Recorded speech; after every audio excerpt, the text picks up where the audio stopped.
We welcome those of you that have been watching BYU's win. This is Mississippi State and LSU in the SEC. Brad Nessler, Tom Blackledge, Holly Rowe at Tiger Stadium, where the Bulldogs of Mississippi State are off to a great start here in the opening minute. Jamian Lewis with that catch. He had 7 catches for 111 yards and a touchdown against LSU last year in Starkville. Very dangerous inside receiver. Malcolm Johnson, the tight end, again split out to the top of your screen. They're going to run it straight up the middle, and a good run it is for Josh Robinson. He's got a first down.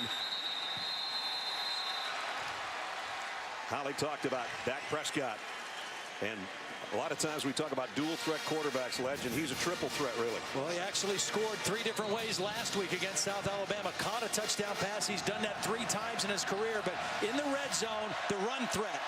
Straight up the middle, got to the 10, bounced off, and might have gotten a couple extra yards on extra effort.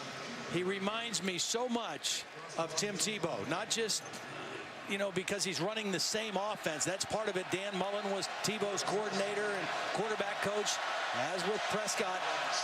Runs the same way, power runner. I think he throws the ball extremely well, too. He's going to throw it here out in the flat, and whistle stop play, flag before the snap. False start. Offense, number 66. 5-yard penalty. Still second down. Let's take a look at our Chick-fil-A impact players going the other way here. Todd already mentioned it.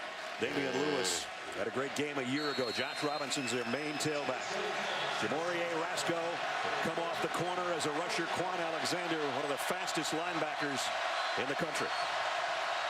Second down and 12 after the penalty. Prescott, little slip screen to Jamian Lewis. And he got it back to the 10, actually inside to the 9. See, Lewis is the kind of receiver that they want to get the ball in his hands as quick as possible. He's very quick. He doesn't have blazing speed, but he has excellent quickness. So in the middle of the field, he is really difficult to deal with. They've got bigger receivers on the outside to get matchups with. They want to get him the ball quick inside. They've got all 3 receivers to Prescott's left. They can get a first down at the 2. He rolls that way and goes to the end zone. And caught.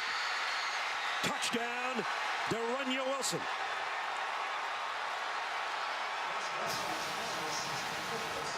See, that's one of those guys they want to get the matchups because of his size. De'Runnya Wilson, 6'5", 225 pounds, working against Dwayne Thomas, who's 6 foot. Throw it up and let him use his big body to shield the defender and secure the catch. They got Lewis inside the play before. They get Wilson outside for the touchdown. Sobiesk with the point after. What a way to start for the visiting Bulldogs of Mississippi State. 51 yards in 6 plays. And then it was the Louisiana native, Dak Prescott, his 10th touchdown pass of the year. 7-0 Bulldogs.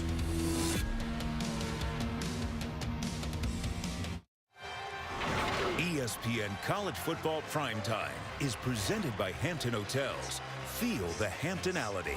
And in part by BMW. We only make one thing, the ultimate driving machine. Being honored here after that touchdown, Yelverton Abraham, Y.A. Tittle, one of the all-time great LSU players, and of course with the Giants and the 49ers, a Hall of Famer in the NFL.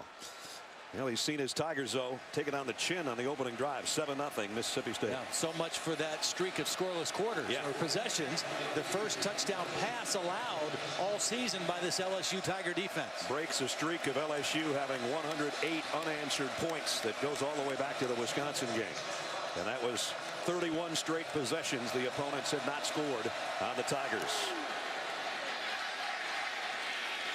Leonard Fournette takes this one deep. He'll have to take a knee again. So it was 3 and out for LSU the first time around. Oh, great design. So Jamian Lewis coming inside is going to make all these guys shift, and then they're going to get a single coverage on this big receiver with a smaller defensive back. Lewis changes the defense, and then Wilson gets the matchup that Prescott wants, and he throws to the big receiver in the corner. Prescott 4 for 4, 48 yards on that opening drive. There's his dad, Nathaniel, watching his son throw his 10th touchdown pass of the year. Boy, he put that exactly where it had to be. Only his receiver could get it. And a fumble. Jennings picks it up and actually gets a yard, but that could have been a disaster. Making sure he didn't go very far was Chris Jones, a big defensive tackle. One of the things that Mississippi State believes they have this year that they have not had as much in the past is depth in their defensive line. The ability to rotate some guys and get more bodies in there to stand up against this physical run game and offensive line of LSU. In previous years, they hadn't had that kind of depth, and they seem to run out of gas because of that in the later stages of the game. 2nd down and 9. Jennings in the gun. Play action. And gets away somehow and got it to Hilliard. And Hilliard out across the 30 to the 32-yard line. It's going to be short of the 1st down, but Jennings made something out of nothing there. A flag on the play.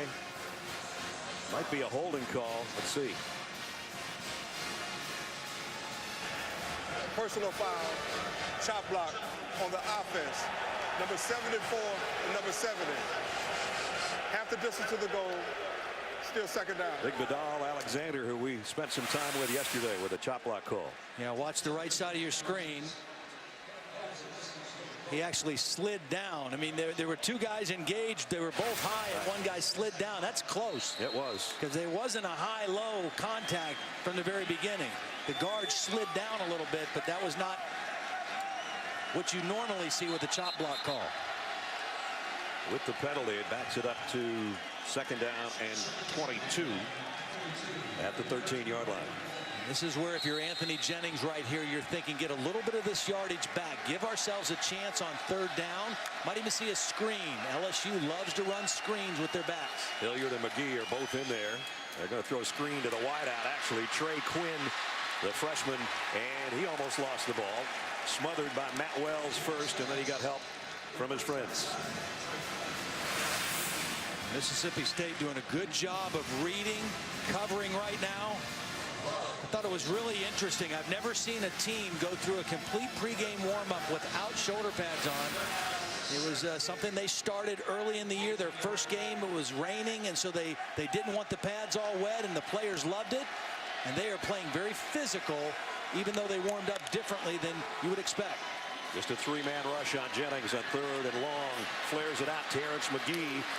And the Bulldogs are there to meet him. Matt Wells again, outside linebacker, along with Bernardrick McKinney. Those 2 combined on the stop. See, if you look at the score from last year, you think, wow, LSU blew them out 59-26 in Starkville. But that game was 28-23 at halftime. It was 31-26 LSU at the end of 3 quarters. And then LSU scored 28 unanswered points in the 4th quarter to blow them out. But Mississippi State has typically played LSU pretty tough. Graham back deep, waiting on Keene's punt. This one way up high and deep. What a kick. Fair catch over by the 22-yard line. That was a nice punt by Keene. Not as good a field position for the Bulldogs on this offensive set that's coming up right after this timeout. They lead by 7. Todd, you can't start any better than Dak Prescott has. No, and they started with a good little safe pass. He was 4 for 4 on the drive. Now remember, coming into the game, quarterbacks against LSU had only completed 40% of their passes, 0 touchdown passes, and Dak Prescott could not have asked for a better start. And of course, the payoff, a beautiful throw to his big receiver, De'Runnya Wilson, to get Mississippi State on the board first. Now, he started against LSU last year in Starkville. He was 9 of 20 for 106 yards, but he also ran for 100 yards. So very excited with the start he has so far. And he's got 10 touchdown passes with that one a moment ago, and you saw LSU hadn't given one up. He comes up throwing again, and too far. Intended for Fred Brown. So that's his first incompletion.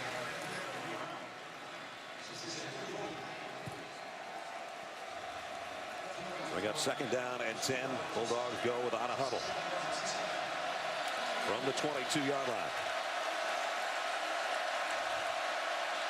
Josh Robinson flanking Prescott in the shotgun. For the most part, the center is calling the cadence tonight, not the quarterback. We'll talk more about that as we go. Here's Robinson. Nice counter and a nice run. I mean, a really nice run. Picked up about 14. Well, again, you see all three guys who are from Louisiana handle the ball. Dylan Day, the center, to the quarterback, to Josh Robinson. Three Louisiana natives, good execution, a nice check from the sideline on that run play, and a new set of downs for the Bulldogs. Empty backfield now with 5 receivers for Prescott on a first down at the 36. Plenty of time deep on the sideline and too far in front of Fred Brown again as we check in with Holly. Well, guys, this is the largest crowd expected in Tiger Stadium history. I've got the decibel meter out. It's been about 105 at times down here. So Mississippi State prepared for this noise. Dak Prescott claps his hands, and then he just waits. He's ready. Then it's up to Dylan Day. When he feels like he's made all the checks and ready, he snaps the ball. They're trying to go without too much communication. A little bit different than a lot of teams. There you see, they're looking to the sideline. Dylan Day, one of the captains on the offense, running the show up front. And when Prescott claps his hands, he's ready for it. Trying to throw it down the middle, batted in the air. And did Prescott catch it himself? I don't think he threw it. I think he just pulled it back down, didn't he? Maybe. I thought he let go of it. I guess not. He went to load up and throw, didn't like what he saw, and pulled it back down, and then got swallowed up. Nice job by Hunter staying with the play and getting the sack. Well, here's something the Bulldogs haven't been in so far in this first quarter. Third down and long. Now you'll hear the LSU faithful. LSU's defense with 4 interceptions on the season. Got to be careful with the ball here if you're Prescott. All 3 receivers to the right. And he's in trouble again, and down he goes again. This time, Dwayne Thomas from the secondary. Back-to-back sacks for the Tigers. That's excellent effort by Dwayne Thomas because he's rushing against that lineman. I mean, he's coming in against bigger bodies, and he just fights through the block of, actually it was the tight end, Malcolm Johnson, fights through it and gets to the quarterback. He went through Johnson and Josh Robinson, I think. Bell now to punt. Tre'Davious White is back for LSU near the 30-yard line.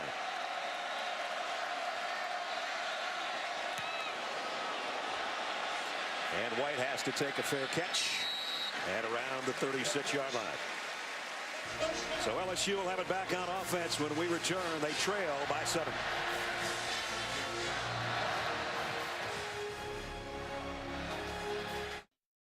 Bully just chilling on the sideline. I like how he and Uga have air conditioning. Nobody else in the stadium ever does. 7-0. Get your NFL Sunday started on ESPN tomorrow, 10 a.m.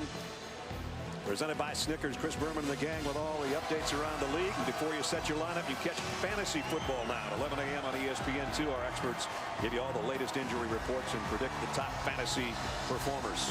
Back to reality here at Tiger Stadium, where LSU trails by 7, but they've got good field position this time at their own 36. And I would expect them early in this possession to try to get the ball to Traven Durrell, the wide receiver. They're big play guys at the bottom of the screen in this formation. Here's play action, and Jennings flushed out of the pocket. He's going to have to keep it, get what he can down the sideline.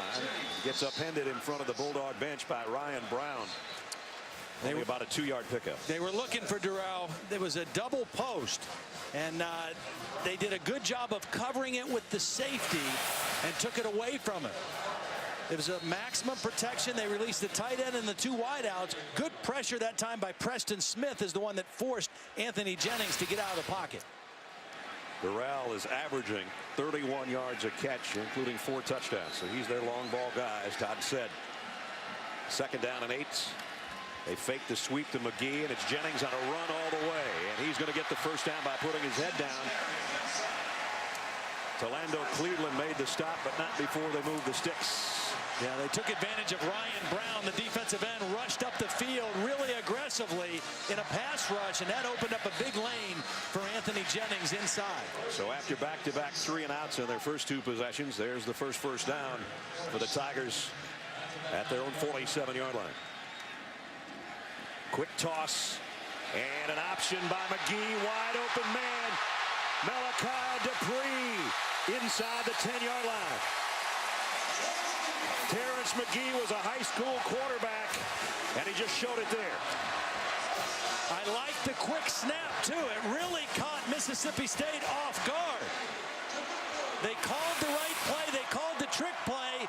And they also got it to him quick on a quick snap. The defense reacted, thinking run all the way. Really nice play call by Cam Cameron at the right time with the right snap count as well. 44-yard pickup, and it's 1st and goal at the 9 for the Tigers. McGee, this time on the ground, gets it down around the 7. You mentioned Terrence McGee was a high school quarterback. The tailback on that team was Josh Robinson, who plays for Mississippi State, won the first ever state title for their high school team when they were seniors in 2010. In Franklinton, Louisiana. So 2nd down and goal at the 7. Neighbors, the fullback, in there in front of McGee.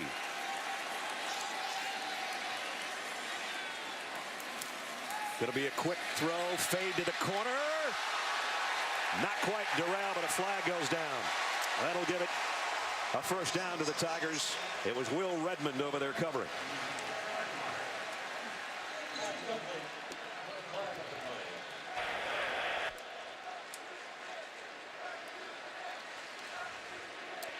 Hubert Owens, our referee.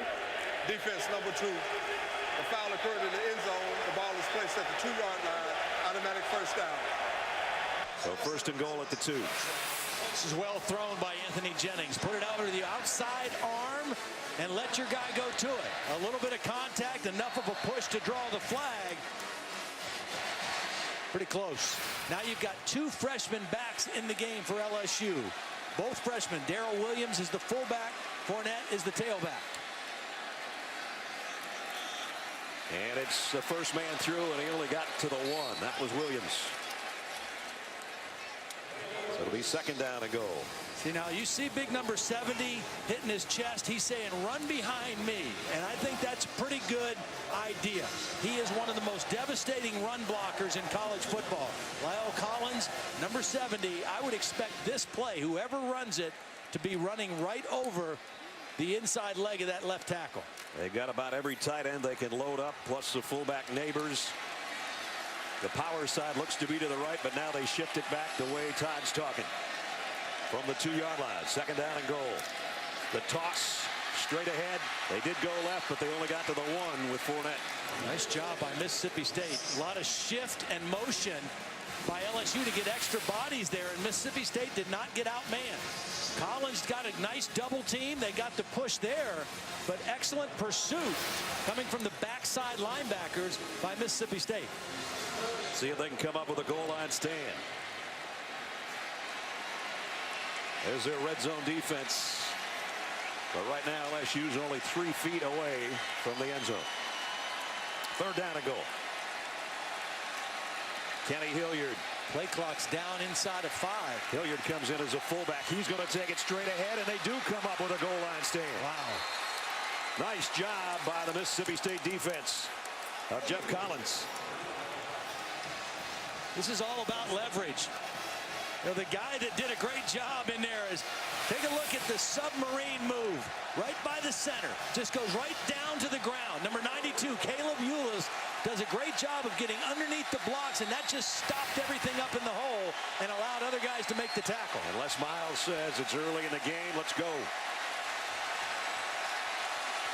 Just inside the 2, 4th and goal.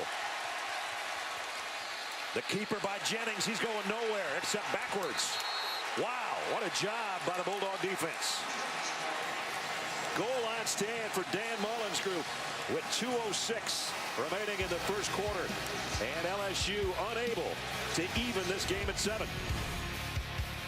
They had 1st and goal at the 2. They ended up at about the 3.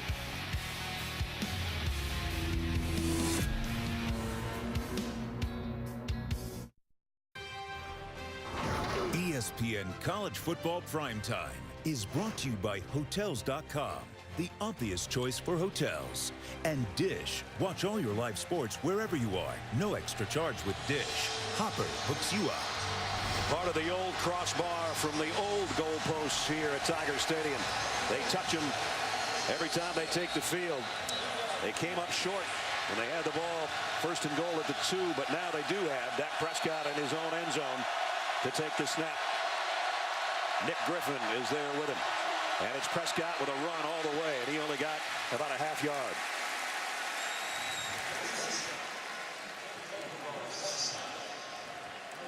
Prescott, 230-pounder. Came into the game with 273 yards rushing and a couple of touchdowns this year. Through 3 games, 2nd down and 8. I didn't think he got that much, but we'll call it 2nd down and 8 anyway. Now he drops back to throw from his own end zone and got it complete. Out to De'Runnya Wilson again. Same situation. De'Runnya Wilson is just such a big target. You throw the ball out there and let him use his body. He was a basketball player most of his career. This is just boxing a guy out and going for the football. Excellent job of giving a big receiver a chance against a smaller defender. Pick up a 26. Now they go back to Robinson. Robinson into the secondary. And across midfield. Wow, back-to-back huge plays for Mississippi State. At first they're thinking, let's just get the ball out away from our goal line a little bit. Now all of a sudden they're out close to midfield. Some missed tackles, and all of a sudden Mississippi State with something going here. At the 47-yard line of LSU, leading by a touchdown with a minute to go. First quarter. Prescott wants more. He's got all day. Deep middle. Got it to Wilson again. Inside the 5. First and goal, Mississippi State. Well, you mentioned it. The key to that was the protection. I mean, you can't cover guys that long. This is great protection. Watch how much time Prescott has because of the front. He's got all day to read the coverage and pick out the guy that he wants. And again, the big target, De'Runnya Wilson. First and goal at the 3. Straight ahead is Robinson. He walks in. Touchdown, Mississippi State. They go 26, 23, 44, and then 3 yards for the touchdown.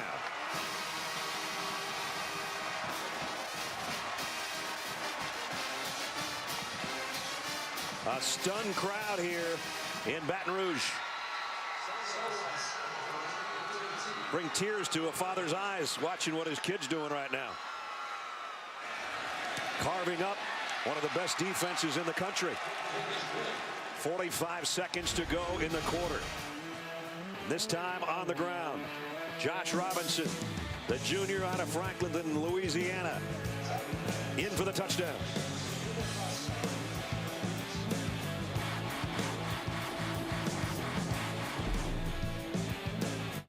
14-0. Todd, Mississippi State's not playing around. They're not. Couple big passes by Prescott and then a couple tough runs. Watch the center, Dylan Day, and the guard, Beckwith. They got the key blocks on this. They just paved the way for Josh Robinson to get into the end zone. They're being more physical than this LSU defense right now in the early part of the ball game. They're mixing pass and run beautifully, and right now they have this LSU defense back on their heels a little bit. That Louisiana connection that Holly talked about, big on that play on the touchdown.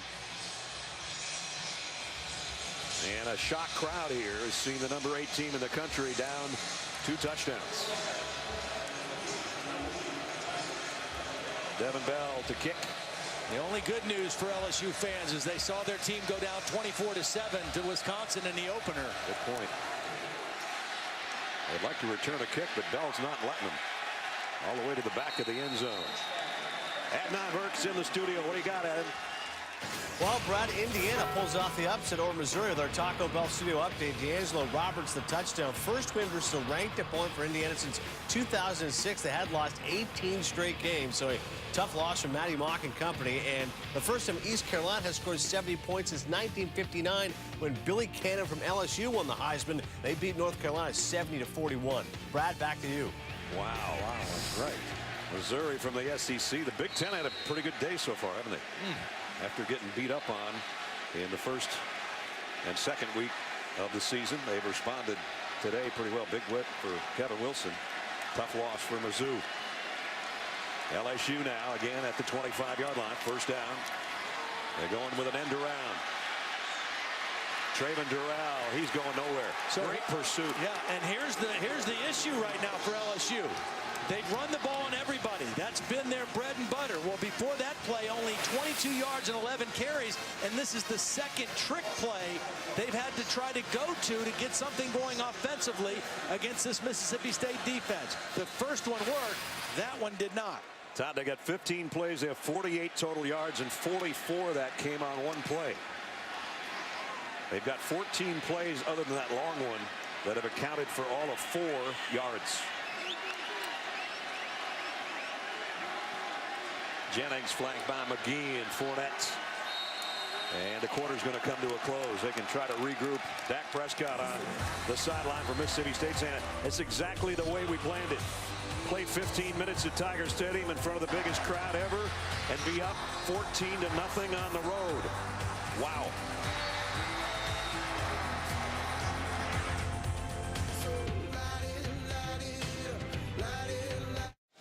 ESPN College Football Primetime presented by Hampton Hotels. As we start the second quarter, Brad Nessler, Tom Blackledge, and Holly Rowe, and our ESPN crew. And this is the quietest 102,300 people that have ever been in this building. Well, domination by the Bulldogs. It's going exactly to script if you're Dan Mullen and his coaching staff. Offensively, very sharp, good blend. Jeff Collins' defense, they're playing great against the run. They had the goal line stand, and they're able to rotate defensive linemen and keep fresh bodies on the field. Here's a toss on second down and 15, and Fournette into the secondary, and the freshman loses his helmet at the 40, but he picks up 20 yards on that one. Outside of the trick play, the best play we've seen from LSU. Watch the block by the fullback, Connor Neighbors, number 43. They also have a tight end in there, Dylan Gordon, number 85, who really is like a tackle. He's 300 pounds. Number 85 gets his block, Neighbors gets his block, and Fournette shows you that breakaway ability with a big run. And, of course, he's got to come out for a play, having lost his lid. It'll be McGee now for only about a yard.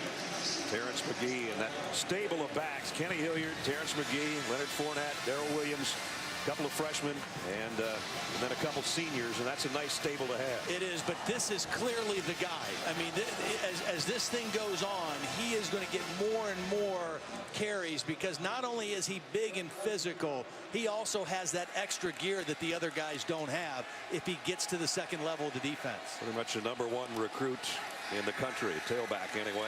Jennings, and that's a one-hopper to a wide-open Malachi Dupree. I don't know if that one just lost it off his hand or whatever. See, that's one that he needs to hit. They ran the football well with Fournette. They go play action, so he's got a nice opening. The linebackers have to respect the run. There's a big hole there. He just kind of pulled the string on that one, and it dove right into the ground. Tigers are 0 for 3 on third down. Excuse me, Todd. A guy like that probably wouldn't have missed that throw. Zach Mettenberger, now in the NFL. Haven't hit a third down, 3rd and 9 here. There's a good throw and a good catch. Malachi Dupree, kind of the same spot that he meant to throw on the second down play.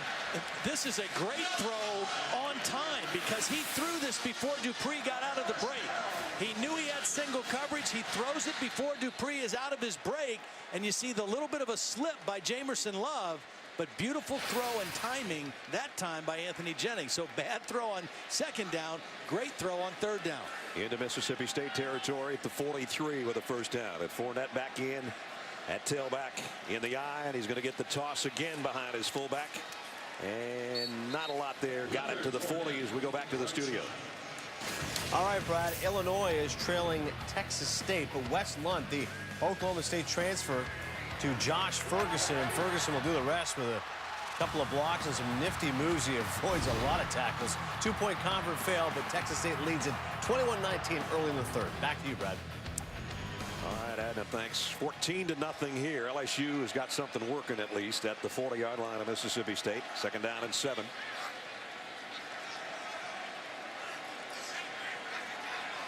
And that Jennings maybe changing things up. Blitz off the corner. Fournette picked that up. Jennings going down anyway.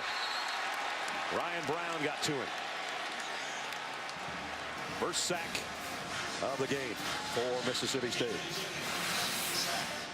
Well, it was a blitz, but it wasn't man-to-man defense. It was zone defense, and that's what fooled Jennings. He thought he was going to get single coverage, and actually the guy he was looking at was double covered. It was a zone blitz that fooled Anthony Jennings. Jeff Collins, defensive coordinator, good call on that play on second down. See what he dials up on third down and 13.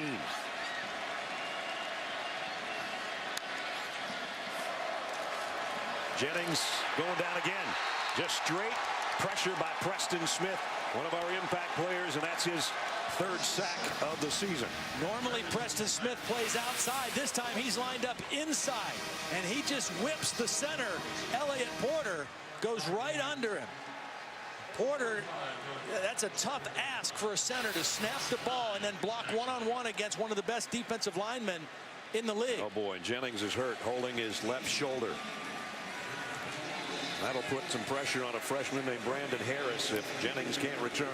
Here's Keene to punt. End over end job. Fair catch called for, and it bounces around the 15-yard line.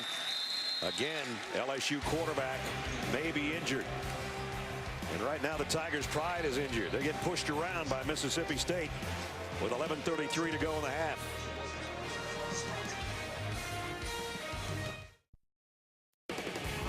ESPN College Football Primetime is brought to you by Advocare.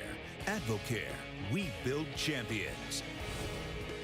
Tiger Stadium in its 91st year. Over the years, keep adding on. They win about 73% of their games here. It's now up to 102,321 capacity, ranked 6th nationally in total capacity. I'm sure it gets a little bit steep up there in some of the top seats. And Holly, what do you think? Well, I'm actually on the very last row in the new end zone, and I love it. I can actually see the Mississippi River from here, but still I have a great view of the crowd. I can see number 15, Dak Prescott, stretching out. I see Les Miles. Les said he was actually worried if the fans could see the field from up here, so he walked up here to see if it was okay. It is a very festive atmosphere, and I can also report that they are selling jambalaya and alligator up here. So, guys, I'll bring you some if you'd like. All right, Holly, be careful on the way down. Here's Josh Robinson into the secondary. Robinson on his way. Can he outrun everybody? They're going to track him down, but not before he gets to the 20-yard line. Wow. Another great run by Josh Robinson, 66 yards. Again, the center, Dylan Day, and the guard, Beckwith, open up the hole, and then one missed tackle. Actually, two missed tackles. And right now, this Mississippi State offense, great balance. 9 runs, 8 passes. I didn't think they'd give it to him again after 66 yards, but they did, and he got nothing. Deshaun Bauer made the stop. You know, I mentioned that Dak Prescott reminds me a lot of Tim Tebow. Not just in the way he plays, runs the football, his power or his throwing, but also his spirit. He has a presence and a leadership ability and a will to win that reminds me very much of Tim Tebow when he played at Florida. And I think that's why Mississippi State feels really good about where they're at right now in this game. That run by Robinson, the longest play allowed by LSU this year. And here goes Dak Prescott. Broke one tackle and another, and he's inside the 10. Devon Gotcha. You know, here he was when the defense was out on the field. This gives you a little example of what Todd's talking about. It's the end of the first quarter, and you can't fake this stuff. I mean, if it's real, it's real. And with him, I've seen him enough and watched him interact with his teammates enough. That's who he is. He has a presence. He has a natural leadership about him. And again, that fight, that will to win is very contagious, and it's very evident with him. And I just think that I think that's why Mississippi State and this team and this offense is different than I've ever seen them, because of what he brings to the equation. An emotional dad over there on the far side, and Dak's brother is here as well, and the guy down, as I mentioned, Devon Gotcha, the freshman who started a week ago, and they really love this kid, a 300-pounder. Let's see what happens on this play. He's tied up with the center, and then just after the play, hard to tell. Little. Oh, well, there it is. Yeah. Well, Dylan Day blocked him, and then stepped on it. Then stepped on it for good measure, I guess. So hopefully just the wind knocked out of him. They helped the big guy up. He might be the next great one in the long line of defensive linemen that have come through here on their way to the NFL. Meanwhile, the ball's at the 10-yard line. Nick Griffin in as an extra wide receiver to the top of your screen. An empty backfield for Prescott. 3rd down and 3. Little surprised that De'Runnya Wilson not in the game. He's been the real matchup problem for LSU. And on this 3rd down play, not even part of this formation or play. Prescott trying to let his offensive lineman know what he wants. And on the option, he'll pitch to Lewis. Jamion Lewis isn't going to get anywhere. Back to the line of scrimmage and a nice stop by John Chavis, LSU defense. Yeah, really an important stop for LSU. They didn't get out leveraged on that option play. Did a great job of keeping Lewis to the inside and not letting him turn the corner. Ronald Martin did a nice job of maintaining leverage on the outside of that play. Dan Mullen has not been overly excited by his field goal units this year. This is Evan Sobiesk to try a 27-yard field goal. Yeah, nothing wrong with that one.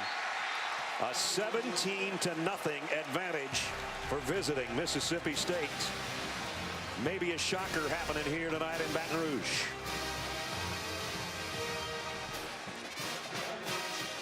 A chunk play with one of their talented young wide receivers. Durrell is up to the top of your screen.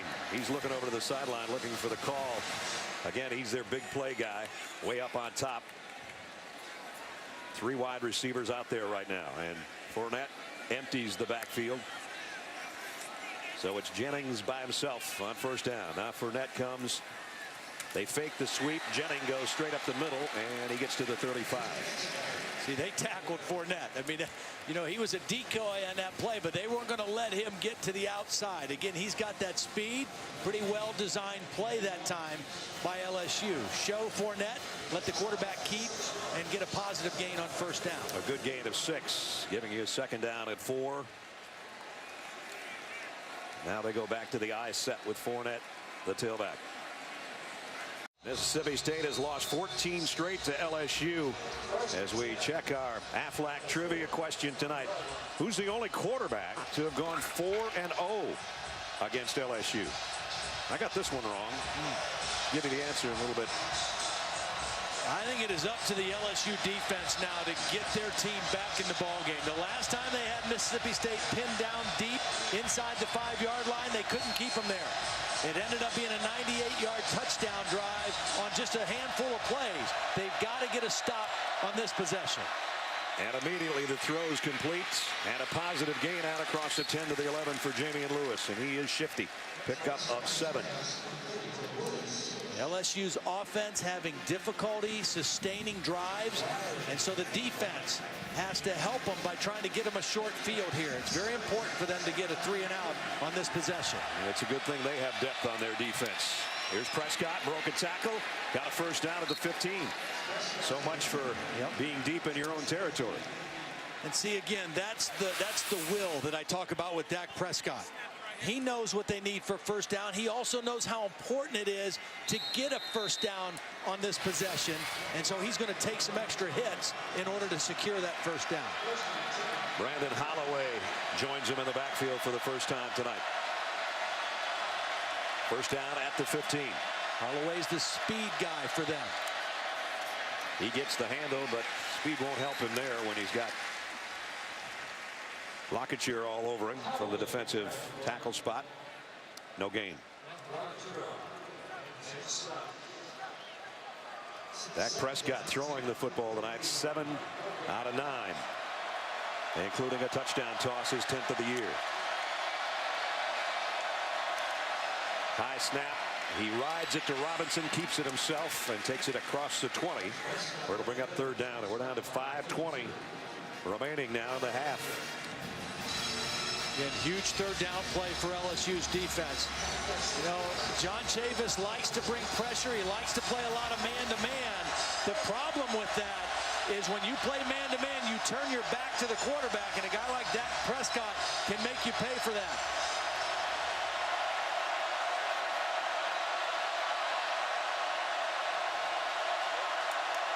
Third down at 4. Snaps a little high, and left tackle move. Clausell with a false start. Before the snap, false start. Offense number 75. 5-yard penalty. Still third down. It's the second pre-snap penalty on the Bulldogs.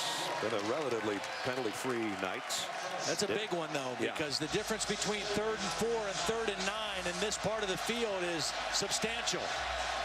Dan Mullen knows he's got the game right where he wants it, but he needs to be careful here. He said Dak Prescott has to not self-pressure himself. He's got a little bit of pressure right here. 3rd down and 9. He'll keep it and go down for a loss. Yeah. See, they would have been much more aggressive with the play call on 3rd and 4. 3rd and 9, 17-point lead deep in your own territory. That changed the game for Dan Mullen, and a good stop for LSU. Tre'Davious White will go back and trots around his 35-yard line awaiting Bell's punt. Bell right about on his own goal line to punt. LSU will have a full complement of timeouts and about 4 minutes or so to work with. Bell's kick. Fair catch taken by White at the 41-yard line. So good field position. Let's see if LSU can do anything with it. They still got a goose egg on the board with just under 4 to go in the half. Did a few of his games when he played a little bit of college basketball here. That was a couple of pounds ago. Shakalicious Shaquille O'Neal in the house, 17-0. Earlier we asked you tonight's Aflac trivia question. Who's the only quarterback to have a 4-0 record against LSU? We gave you some time. How about John Bond? 80-83, went 4-0. Not only that, he did it looking good, man. Wow. Check out the hair. John's in the construction business now, one of the heroes of Mississippi State back in the day. Got the little almost Peter Frampton-ish. Oh, yeah, yeah. You never had it quite that long, did you? No, almost. Almost. LSU from the 42 with just under 4 minutes to play and all their timeouts. Toss to Fournette. And Mississippi State stands him up after a gain of a couple. I think the key to the game has clearly been the defensive front of Mississippi State. Remember the goal line stand? Right. They stopped them there, and they have done a great job defending the run. They've rotated bodies in, they've kept fresh legs in, and they have been more than up for the challenge against this LSU power running game in the first half. Under 3.5. And a 2nd down and 7. Jennings, play action. Fires a slant, nice throw and catch. Traven Durrell, that's his biggest pass play of the night, a pickup of 16. See, 7-man protection to give your quarterback time. You release 3 into the route, and he picks the right guy. In between 3 defenders, he had to stick that ball in the right place. Nice throw by Jennings. Back to the ground, and again, a gain of a couple for the freshman Fournette. And we're going to work our way under 3 minutes here. Almost essential that LSU get some form of points on this drive. Mississippi State won the coin toss, deferred. They will get the ball to start the second half. We mentioned Dan Mullen in his 6th year has 39 wins, 3rd winningest coach in Mississippi State history. At halftime, if he's ahead, he's 33-1. Jennings fires, got Durrell again, made one man miss, and keeps on his feet down to the 15, first down. You know, it's almost a good thing Anthony Jennings did not know the corner blitz was coming. He came from his blind side. He had no idea that the blitz was coming, but it didn't affect his throw. He got rid of it in time. Again, he threw it on time before his receiver was out of the break, and because of that, they got the big conversion. And a pickup of 22 down to the 15-yard line. So an opportunity to get some points here before halftime. Bootleg. Jennings lofts it to the corner, too far in front of his tight end. Now, Dylan Gordon. And he's got to throw to the underneath guy. I mean, he forced that one to Gordon, and he had another guy open. He had Melvin Jones, number 49, wide open right in front of him. That's one where he just has to take what the defense gives him there and get a positive gain on that first down. He got greedy and went for a touchdown, and he could have had a 7 or 8 yard gain. Still learning on the job. 4-0 as a starter. And the clock stopped with 2:14 remaining. 2nd and 10 at the Bulldog 15. Empty backfield. quarterback draw possibly here. Hilliard in motion. He's going to take it. Had to adjust his helmet a little bit and only got a couple. This first down is such a critical down for LSU's offense, the way they're playing offense right now. They need to stay ahead of schedule, and they missed an opportunity on that first down bootleg play to get a positive gain. Now they're in a tough situation. 3rd and 8 inside the 15-yard line. The Mississippi State defense doesn't have to guard depth. They're going to guard the end zone and try to force the action here. They've only got one 3rd down conversion tonight. This is a big one. 3rd down and 8. They can get a first down at the 5. Here comes a blitz. Jennings lofts it, incomplete over everybody, and he took a shot again from Deontay Evans this time. 0 coverage. That means no free safety help. It's one-on-one. Looked like a little mix-up with Durrell that time. Durrell kind of gave up on the route. Jennings had to get rid of the football because of Evans coming to the quarterback. And Colby Delahousie will come out to try a field goal. He's only missed one in his career. This will be a 30-yard attempt to get something on the board for LSU. Didn't want to go to the locker room with a 0 up there. Kick high over the right upright. I think he just got it, barely. Doesn't get much closer than that one.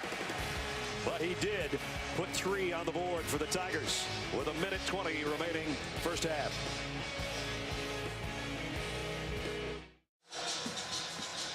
Well, a field goal on the board for LSU, 30 yards, capped a 45-yard march in 8 plays. It wasn't what they wanted, Ledge, but yeah, they needed something. They had to. They had to get points.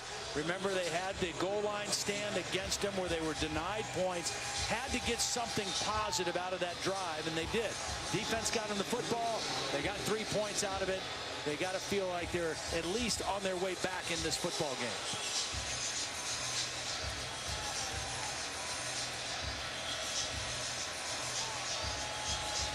Kickoff coming up. Damian Lewis and Robert Johnson are back deep. Neither will have a chance at this one as he knocks it almost into the crowd as we go back to the studio. All right, Brad, coming up on the Buick halftime report, myself, Mark May, Lou Holtz will break down Florida State in the spotlight. Sean McGuire, the starters, Jameis Winston offering his tutelage from the sidelines, plus Roll Tide. Simmons and Cooper were huge for Alabama as they roll over the Gators, and the Big Ten quoting Mark Twain. The rumors of my demise have been greatly exaggerated. The conference comes back for one day at least. We'll see at the half, Brad. All right, fellas, we'll see you in 1:20. There's the numbers for Dak Prescott throwing the football tonight. I would think they'd be conservative here in their approach, but we'll wait and see. Nice move. Well, it might not be after that. Gabe Miles, nice catch and run, picked up 16 yards. That might change their approach a little bit here. Well, typically you want to try to get that first down. That kind of determines how aggressive you are. Again, throw this kind of screen. If you make one guy miss, it turns into a big game. Now you have the opportunity to be a little bit more aggressive, especially with 3 timeouts left. LSU brings a blitz off the corner. Prescott keeps it himself, and no gain on the play. Jamarie Rasco in on the stop from his defensive end spot. Dan Mullen, we talked about the problems he's had against top 25 teams. We still got 2 quarters to go, but this one would be huge in the win column. Prescott, and he lofts one out with 2 hands, almost intercepted. And Tre'Davious White might have taken that the distance had he held on to it. Oh, boy. As good as Dak Prescott has played this first half, that would have been a critical mistake. Take the sack. The defense won here. Don't do that. A little bit too much Brett Favre in that one. He got away with it. It was all wrapped up by Lockature. Now on a quarterback keeper on the draw. Doesn't get much. Yeah, I can guarantee you Dan Mullen wasn't going to throw on that one. No. After what he saw on 2nd down, he was not going to throw on that 3rd down play. Now you just want to punt this baby about as far as you can. Because remember, Mississippi State is getting the ball to start the third quarter. So, I mean, they've got everything going right the way they want. And Dak Prescott almost made a critical error on that second down play. Dak looking up at the Jumbotron. Coming up on Monday night, Geno Smith leading the offense. The Jets defense has been great. And it'll be tested by Jay Cutler and Brandon Marshall and the Bears coming off an impressive road win at San Francisco last Sunday. Monday Night Football, Bears and Jets on ESPN, and watch ESPN. There's some numbers on Cutler and Geno. Both of their alma maters involved in big games tonight. Geno Smith, West Virginia team, hosting Oklahoma. And Vandy was up 2 scores from what we saw on South Carolina. Beating South Carolina. Sounds like Derek Mason, you know, they got off to such a rough start there in his first year in Nashville, but have started to turn the corner a little bit.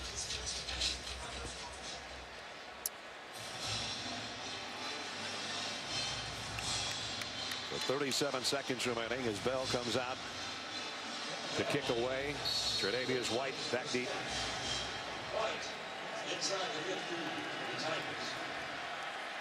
See if they put any heat on the punter. No problem. Again, he hits it a mile in the air, and White's got a call for a fair catch around the 18-19-yard line. Let's take a look at this week's AP Top 10 rankings, brought to you by Capital One. Florida State and Clemson no score in that one right now. Oregon at Washington State. High-powered offense for Washington State, but an Oregon team that's looked excellent. Alabama, a winner over Florida earlier this afternoon. Oklahoma's trailing West Virginia, and you see the SEC West with 5 teams in the top 10. I wonder if we're done talking about who the starting quarterback at Alabama is. It sure looked like it after today, didn't it? Sims did today. Wow. Man, he was great. Wow. Helps to have a guy like Amari Cooper. That doesn't hurt. I don't know what his final numbers were. The guys at halftime will tell you, but he had to have over 200 yards receiving, I think, from what we saw. Here's a toss, and a nice job by Beniquez Brown from his outside linebacker position. Makes a stop on Fournette. And Les Miles, that might be the last snap we see from his team. Go to the locker room and regroup a little bit. You have to play it that way. I mean, the fans seem a little disgruntled, but you have to play it that way if you're Les Miles. Your offense has been sporadic tonight. You've got 3 points. You got stuffed on the goal line. And you got to go into the locker room and try to figure out what you can do to get some rhythm in your offense. This is the 30-second timeout. LSU takes a timeout. That's kind of odd if you're just going to let the clock wind down, unless the play clock was also down near the end before they took the timeout.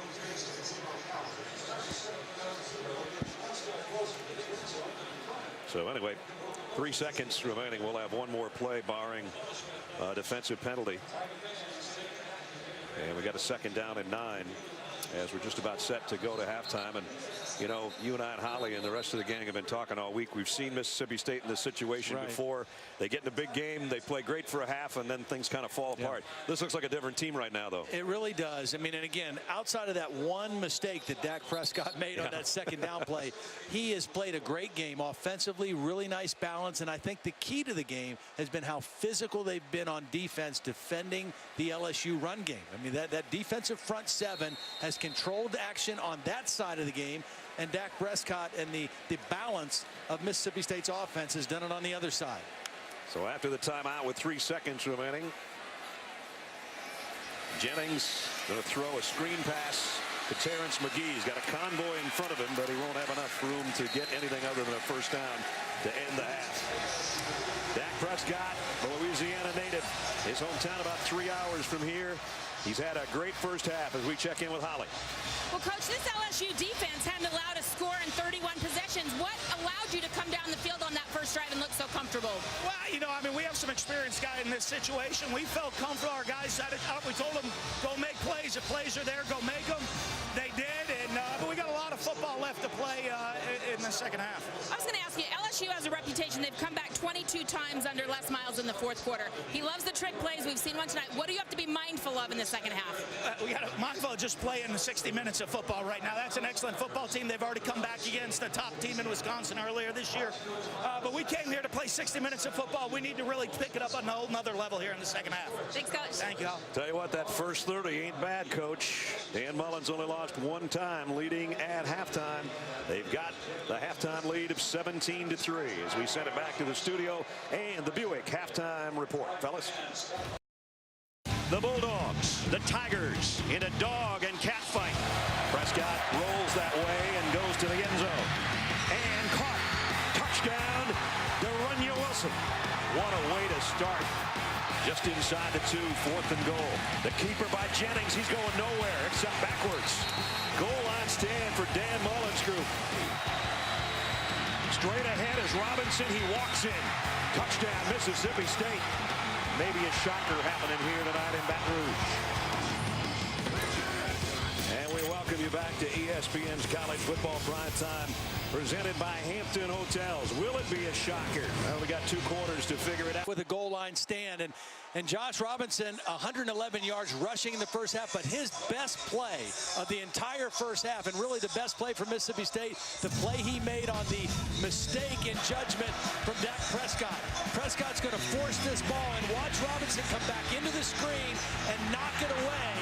Otherwise, that's a touchdown for LSU, and it's 17-10 instead of 17-3. Josh Robinson carried the load running it. Huge play right there. His best play on defense, basically, to knock that one out, and the Bulldogs will get the ball first as well to start the third quarter. Again, we mentioned going to the break, Dan Mullen, his Bulldog team's 33-1 when they lead at halftime. They've got a 2-touchdown lead heading into the third quarter. Domingue set to kick off. That's Robert Johnson. Jamion Lewis is there with him. This is an anxious crowd, a record crowd tonight, to try to see if their 8th-ranked Tigers can come from behind.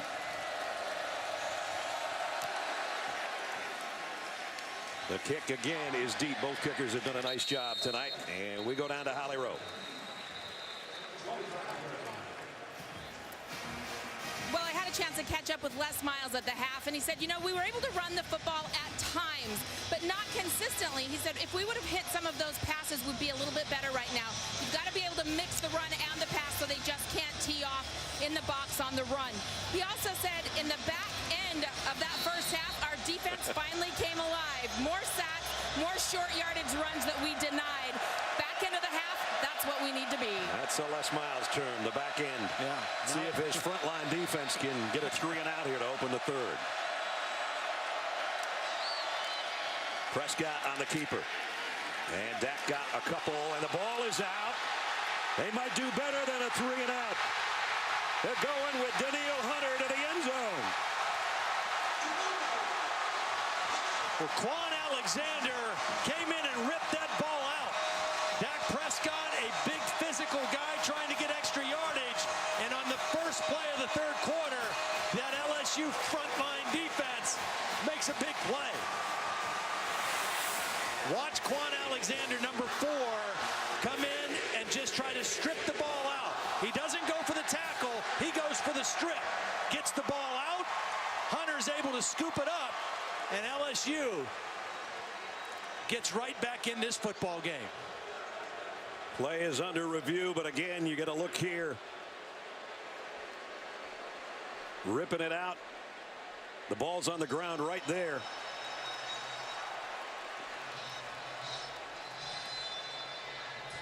You just wonder if John Chavis talked to his defense about this very thing. When Prescott runs, the way he likes to fight for extra yardage, if we get him held up, let's try to strip that ball out. That was a heads-up play by Quan Alexander. Dave Kataya is up in the booth with us. Dave, looks good, doesn't it? Looks like it's out, especially that last shot from the end zone. Looks like it's out. There's no way they could change this. So it's going to be a fumble return of 25 yards for the score for Daniil Hunter.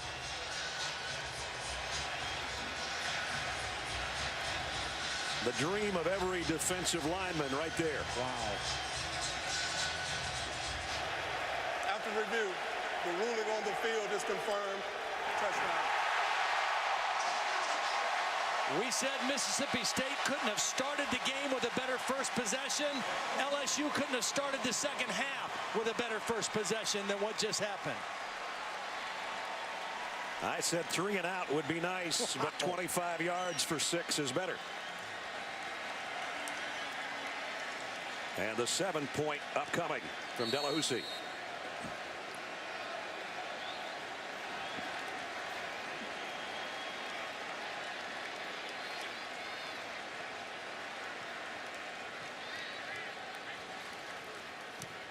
(17-10).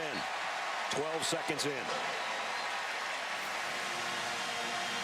Well, tomorrow night, switch to baseball. Matt Holliday and the National League Central leading Cardinals host Brandon Phillips and the Reds. Sunday Night Baseball presented by Taco Bell. Cardinals and Reds tomorrow night, 8 Eastern on ESPN and live on Watch ESPN.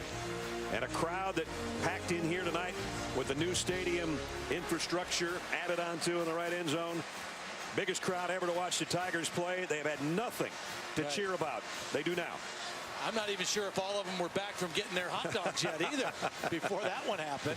You just barely finished your rice and beans before we came on camera.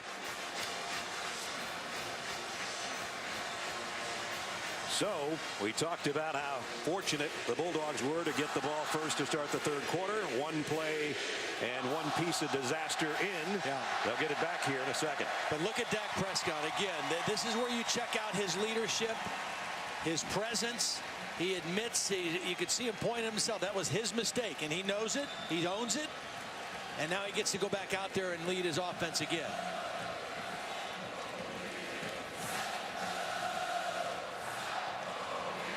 And again, Domingue will tee it up. What a difference 12 seconds can make in a football game.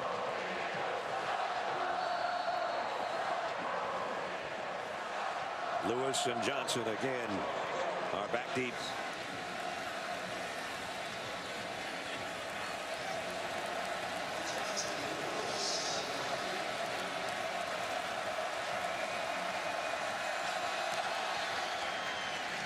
And again, Lewis will backpedal, but no chance.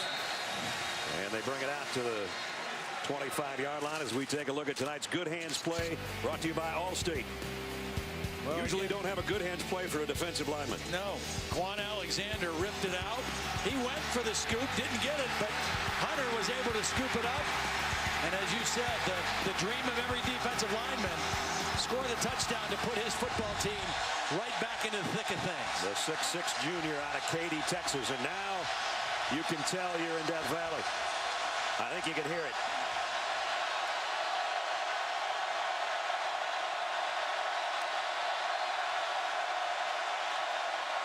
Prescott, play fake, rolls, and has to throw it in the ground. Yeah, good intended coverage for Johnson. Johnson was covered, and Prescott was under pressure from Roscoe and had to get rid of the football.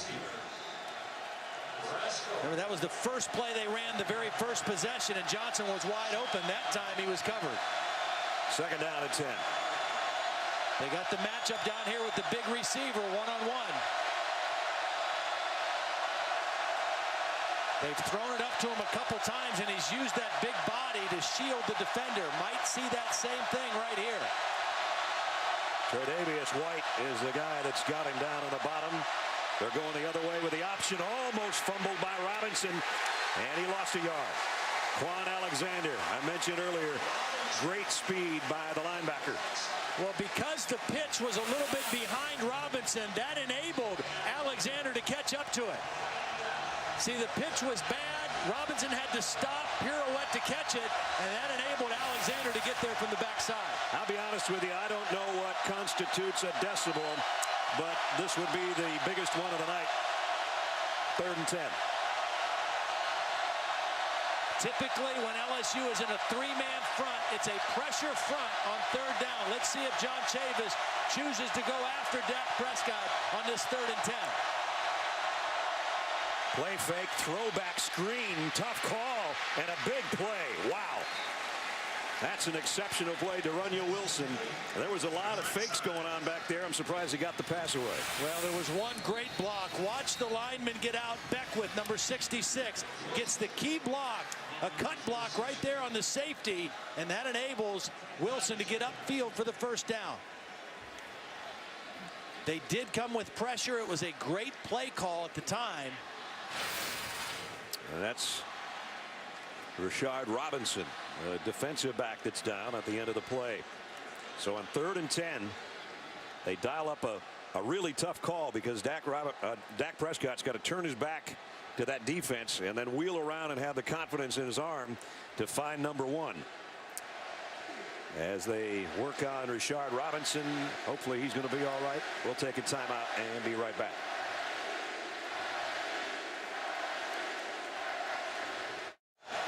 Rashard Robinson, Holly tells us, is all right. He'll return for LSU defensively at the end of the play. Dylan Day, the center, at the second guy I think Dylan stepped on tonight. Yeah. His dad, Mark, is listening to the game in Malaysia, working over there. He got a little bit of Conrad Dobler in him, I think, or something like that. 37-yard line, first down. And the throw's batted down. And it's Christian Lockature. You know, the crazy thing, if you told Dylan Day, he reminded us that he'd have no idea who Conrad Dobler was. not a clue. No. Age ourselves a little bit with that one. Yeah, a little bit.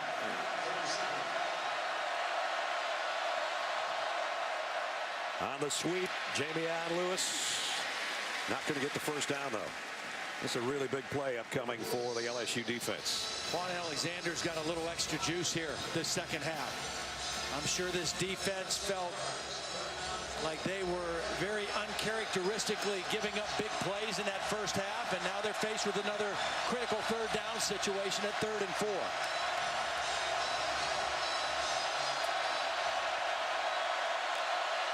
Empty backfield. Dak Prescott a run all the way, and he's got a big opening. And a stiff arm, Dak Prescott. This is what he does better than anybody in the SEC. Touchdown.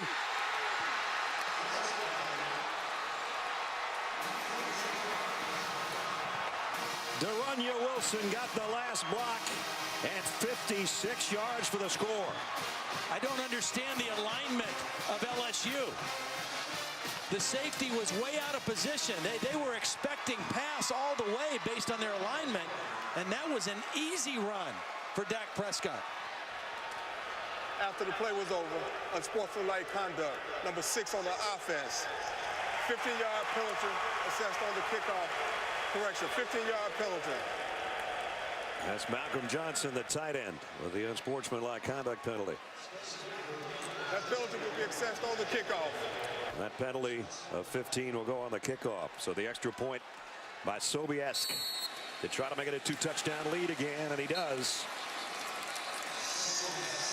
3rd and 4, you got to be expecting quarterback run. But look at this alignment. You've got one safety here, and the linebacker on this side. There is a lot of green grass right in there, and the safety who's out of position is going to miss an open field tackle. But that's an easy read and run for a very dangerous runner. Had not yet blown. He had over 100 yards rushing against LSU last year in Starkville. It's what he does as well as anybody in the league, as you called, and they just gave him that one. So they're re-kicking. And this one's good as well. Dak Prescott on 3rd down on that drive had a 3rd and 10. He got the pass play to Runya Wilson for 12, and then on 3rd and 3 he goes 56 yards for a touchdown. And that looked like a designed run all the way. It didn't look like a scramble. I mean, that was a called run, and LSU's defense was completely out of position to stop that play. Let's check in with Holly.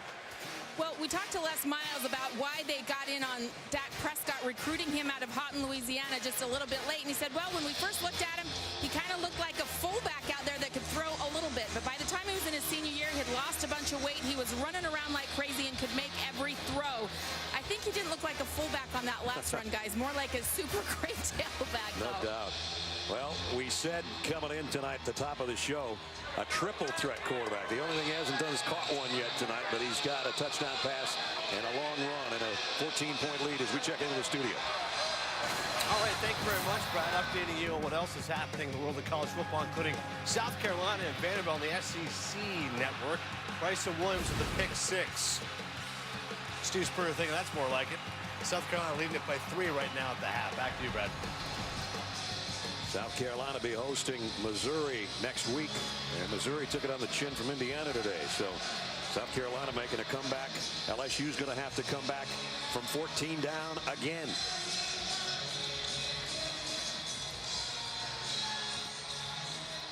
Remember, 14 straight wins in this series. It goes back to 1896. LSU's won 21 of the last 22. And the folks that have come over from Starkville right now, it's a little premature to party yet, but tell you what, they're playing like a top 20 team right now. That's for sure. And how about Dak Prescott? After the fumble, there was return for a touchdown. We saw him on the sideline saying, that was my mistake. I'll make it up for it. I'm still the leader. Comes right back out, makes a huge play. First the conversion on 3rd and 10 on the throw, then the 3rd and 3 run for a touchdown. Bell's kickoff. This one's going to be returnable at about the 15. Fournette across the 40. And I got a flag down. 28-yard return to where he got it, but let's see if it's going to stick or not. That's going to be a tough penalty on LSU because that's great field position that LSU would have had. It's going to back them up and give them a long field to work again. Holding. Doing the return. Number 43 on the receiving team. 10 yards from the spot of the foul. First down. So they don't have the field position they had hoped for. Let's take a look at how Mississippi State's defense is finding success, brought to you by Expedia. Well, they're first finding success stopping the run. They held LSU to an average of 2.5 yards per carry. Their inside guys are plugging holes and eating up gaps, and their linebackers are flowing. Then when they get them into pass situations, they've been able to get pressure on Anthony Jennings. Again, 3rd down is not necessarily how this offense is built this year with Anthony Jennings the way it was last year with Zach Mettenberger. Lost about 21 yards with that penalty. Some of those hidden yards that come back to haunt you. Kenny Hilliard, he went down sort of funny. That was a big hit by a big middle linebacker, Bernard Rick McKinney. And see, this is his kind of game. 6'5", 250-pound middle linebacker. He says, you know, I don't want to play out in space on little guys. I want to play in a phone booth against big guys. I didn't like that landing by Kenny Hilliard, but he popped up, and he will come out now. Fournette comes back in for him. Pickup of a couple. 2nd down and 8.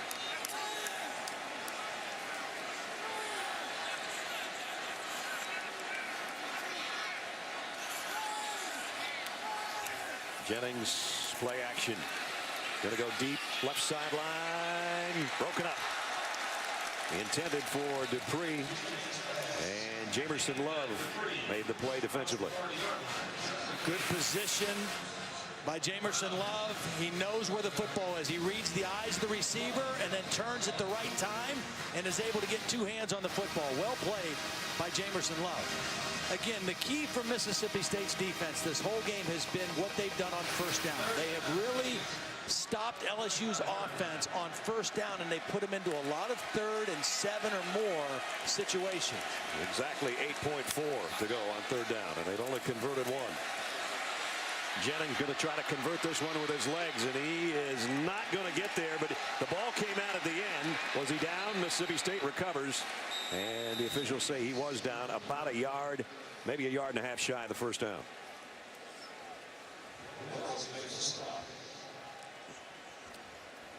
So 4th and 1, a long one. 4th and a long one. If he's down, now I would not be shocked to see Les Miles call a fake punt here. Me neither. They need 1 yard. In the Wisconsin game, it was Beckwith, number 52, who is one of the upbacks, who got a 5-yard run. He's in there in the protection shield. There's Beckwith. Yeah, they'll punt it. This one's returnable for Graham. But he calls a fair catch. He's made a couple of mistakes back there. Probably should have run that one back.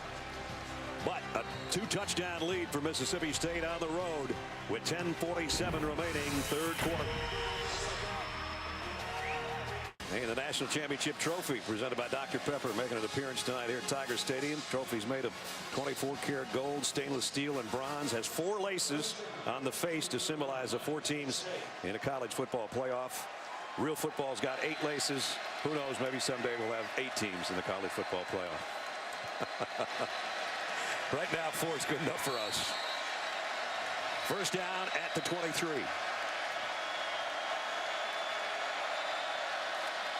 Play action. Prescott loads and fires. Nobody home. Had several guys in the same route area. Well, he was first looking for Derunya Wilson, who was in single coverage, and he was trying to double move. But the double move did not fool Tre'Davious White.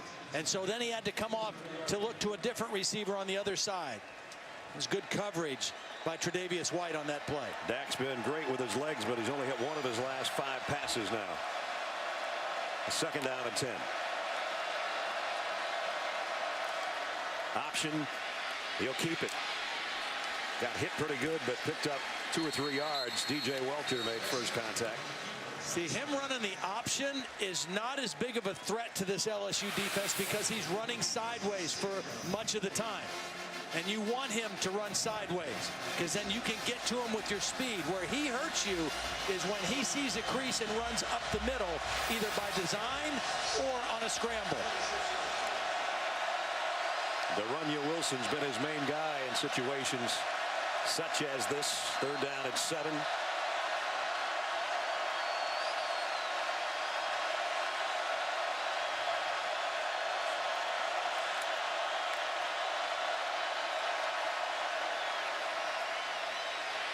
He's in trouble. Gets out of it momentarily. Now throws. Wide open. Jamion Lewis. He might take it. Yes, he will. Another Mississippi State touchdown. 74 yards.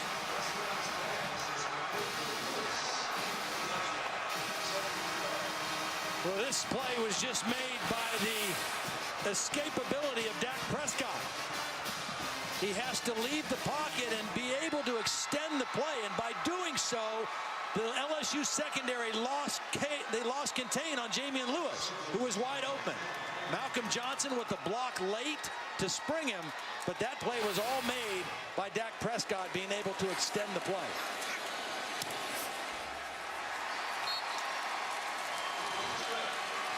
Dak Prescott again looked like he was dead in the water in the backfield. But the great feet, the poise, keeping his eyes downfield, finding a wide open Damian Lewis, and the longest play for Mississippi State this year. 74 yards. It's 31-10.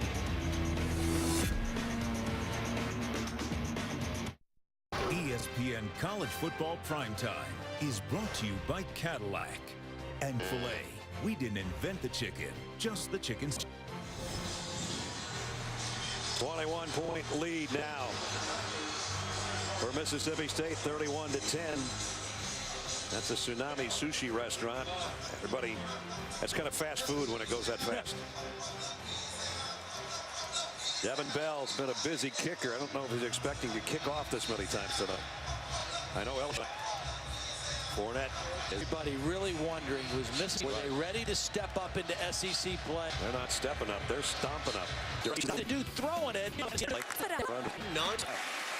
Traven Durrell with the backing Jennings quite on the same page with his receivers. And again, remember, 3 games, they've been 70% run, 30% pass. They haven't had to throw the football very much. But Mississippi State has forced them to throw the football more than they're comfortable with in this ball game. Hilliard and Williams now in the backfield, and that's Williams coming down to the bottom of your screen on 3rd down and 8. And the ball is loose, and Jennings is going to be dropped by Preston Smith for the 2nd time tonight.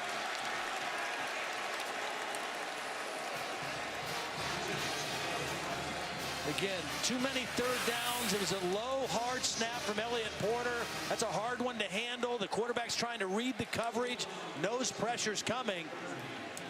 Big old Preston Smith out of Stone Mountain, Georgia, threw a double team and still did that. And that's why Elliott Porter had a bad snap, because they lined up the best pass rusher right over his nose, and he was more concerned with Preston Smith than he was with getting the snap back. One of our impact players, and he's made an impact defensively tonight. And now the punt. Chases Graham. This time he just lets it go wisely as it goes all the way to the end zone. 7:16 remaining in the third. Don't forget, got to get up tomorrow morning. Get your NFL Sunday started on ESPN. Presented by Snickers. It's NFL Countdown. Boomer and the gang provide all the latest news and updates from around the NFL right up until kick. And just before you set your lineup, catch Fantasy Football now at 11 a.m. on ESPN2. The experts provide all the latest injury reports and predict the top fantasy performers for you. Brad Nessler, Todd Blackledge, Holly Rowe, Dave Kataya, our ESPN crew, a stunned crowd, record crowd at Tiger Stadium right now, watching their beloved Tigers, ranked 8th in the country, getting pushed around by Mississippi State. Here's Robinson, short gain. You know, a lot of time left in this football game, but if Mississippi State is able to hang on and win this football game, how important would that be? They've got an off week next week, then home games against Texas A&M and Auburn next, both highly ranked teams in the SEC West. What a huge confidence game this would be leading into that part of their schedule. Prescott dumps one to Robinson, and he does what he can to get it out around the 28-yard line. No, they're not going to spot him quite that well. I guess about the 26.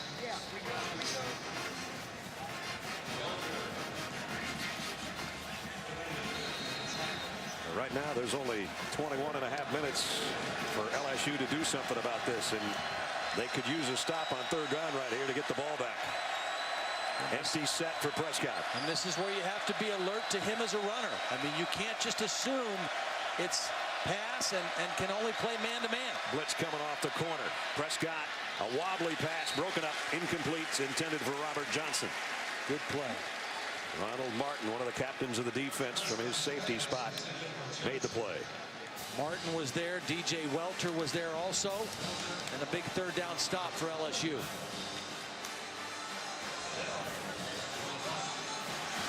So Bell has had a busy leg as a kickoff man and a punter. Tre'Davious White hoping for a chance at one here.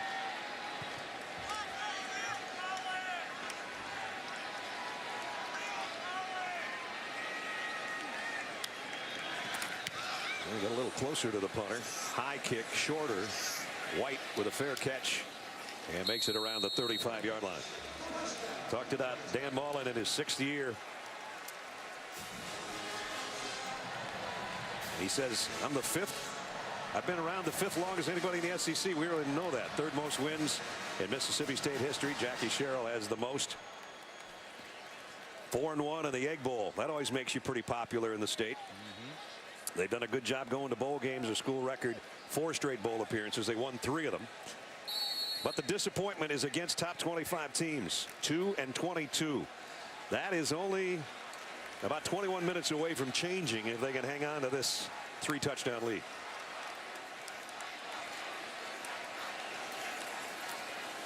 Straight up the middle is Williams, a freshman. Another one of those 230-pound running backs that LSU has. One of the most productive runs or plays that they've had on first down this entire game. It's just a 4- or 5-yard run, but they just have not had much success running the football on first down until that play. There's what they have done. That has been tough sledding against the Mississippi State defense. Jennings has it batted at the line. I think it was Tolando Cleveland maybe that came up there and got a hand in the way. They just can't emphasize enough how well this Mississippi State defense has played. Jeff Collins, the coordinator, another zone pressure, bringing Cleveland off the edge. He gets a hand on the football, and again, another third down situation where they've been able to create consistent pressure on Anthony Jennings. LSU's only converted twice on third down tonight. Jennings in trouble. Throws off his back foot. He got a man open, and he got him. Was his foot out? Travis Dixon, and he was out. Yeah, he caught the ball, but he didn't know where he was on the sideline. He didn't get his feet down, and that's just a lack of an awareness of where the sideline is. He could have gotten a foot down, I think, had he just known where he was. I don't know if I can blame him. It was almost like a pop fly. He could have fair caught that one. And he comes out of bounds. So what could have been a big play and a big first down instead is the fourth 3 and out for LSU. Keene knocks this one down inside the 15. Is it going to make the end zone? Yes, it did. With 5:16 remaining. Big lead for the Bulldogs, 31-10.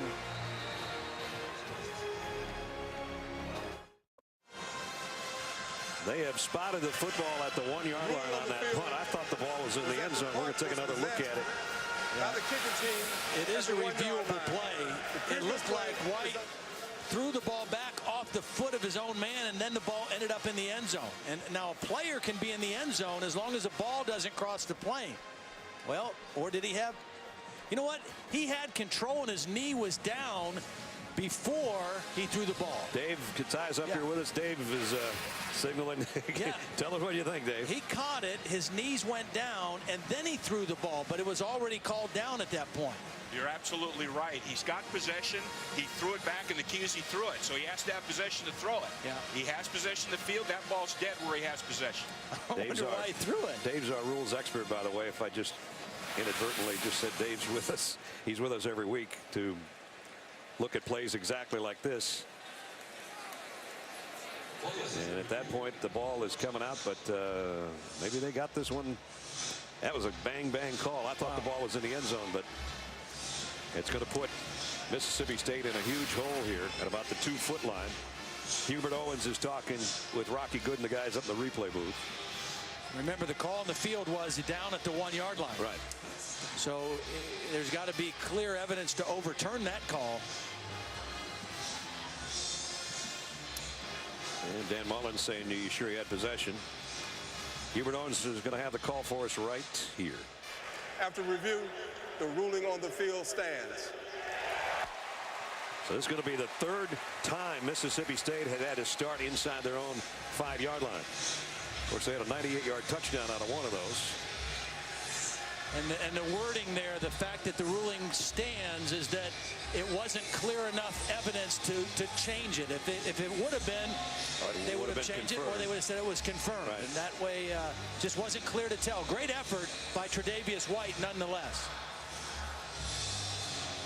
So Dak Prescott is going to find himself with his feet in his own end zone here. And that'll cause some noise down there from the LSU crowd for sure. Well, the defense scored once. They've got more touchdowns than the offense. Can they do it again or create a turnover down here deep?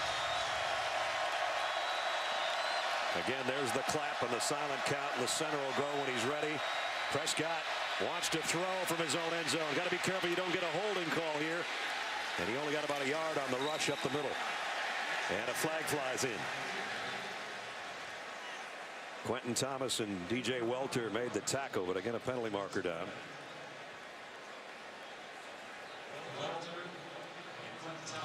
Well, it was late, so it's probably a personal foul one way or the other. I'm not sure who they flagged. After the play was over, personal foul, unnecessary roughness on the offense. Number 63, half the distance to go. It'll be second down. Dylan Day in the mix again. We don't call a center's name as much as we have tonight usually. Well, remember, he's gotten away with a couple extra effort plays, and that one he didn't get away with. That's called playing through the whistle plus. He's one of the Louisiana natives playing here tonight and a captain of the offense. They didn't lose much on the penalty. Half the distance to nowhere is the 1-yard line.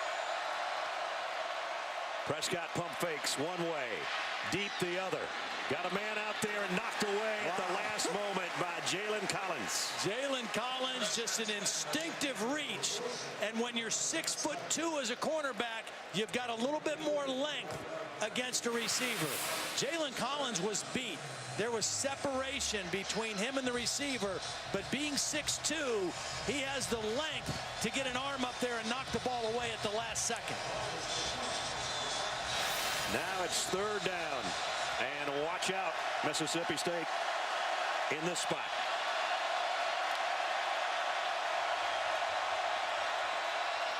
Prescott straight up the middle. He's got a 1st down. Wow. That'll quiet the crowd. This is quarterback run again all the way. It's power. They get a double team on the front side. They pull the backside guard. Nice kick out block by Malcolm Johnson, the tight end. And that's just power running. And now they go quick and they flare it out of the backfield to Gabe Miles. And Miles picks up about 6. We're down to 4:22 remaining in the 3rd quarter. A big time upset in the making unless LSU can figure things out.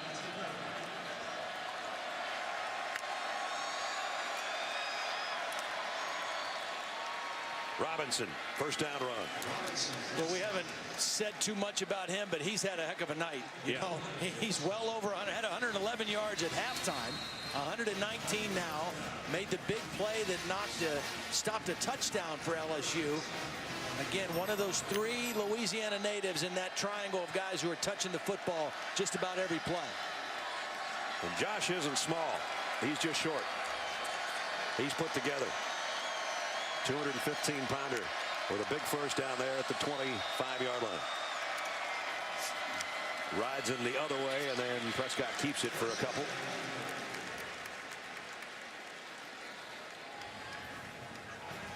And we're down to 3.5 minutes. Mississippi State's just keeping their foot on the gas here. Yeah. They have huddled very little, if at all, tonight. 7th play of this drive that started inside their own 1-yard line.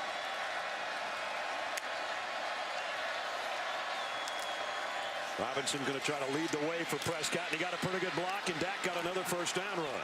And look how Dak is protecting the football. Ever since that fumble earlier in the 3rd quarter, when they're calling his number to run, watch how he's protecting it with both arms when he knows contact is coming. He's patient as a runner, and at the last minute when he feels bodies coming his way, he is really protecting the football. He's got 96 yards on 17 carries. And you were right a long time ago. He's doing his Tim Tebow impression to perfection so far. Right-handed instead of left. And here's Robinson, and he wraps both arms around the football and rumbles for about 11.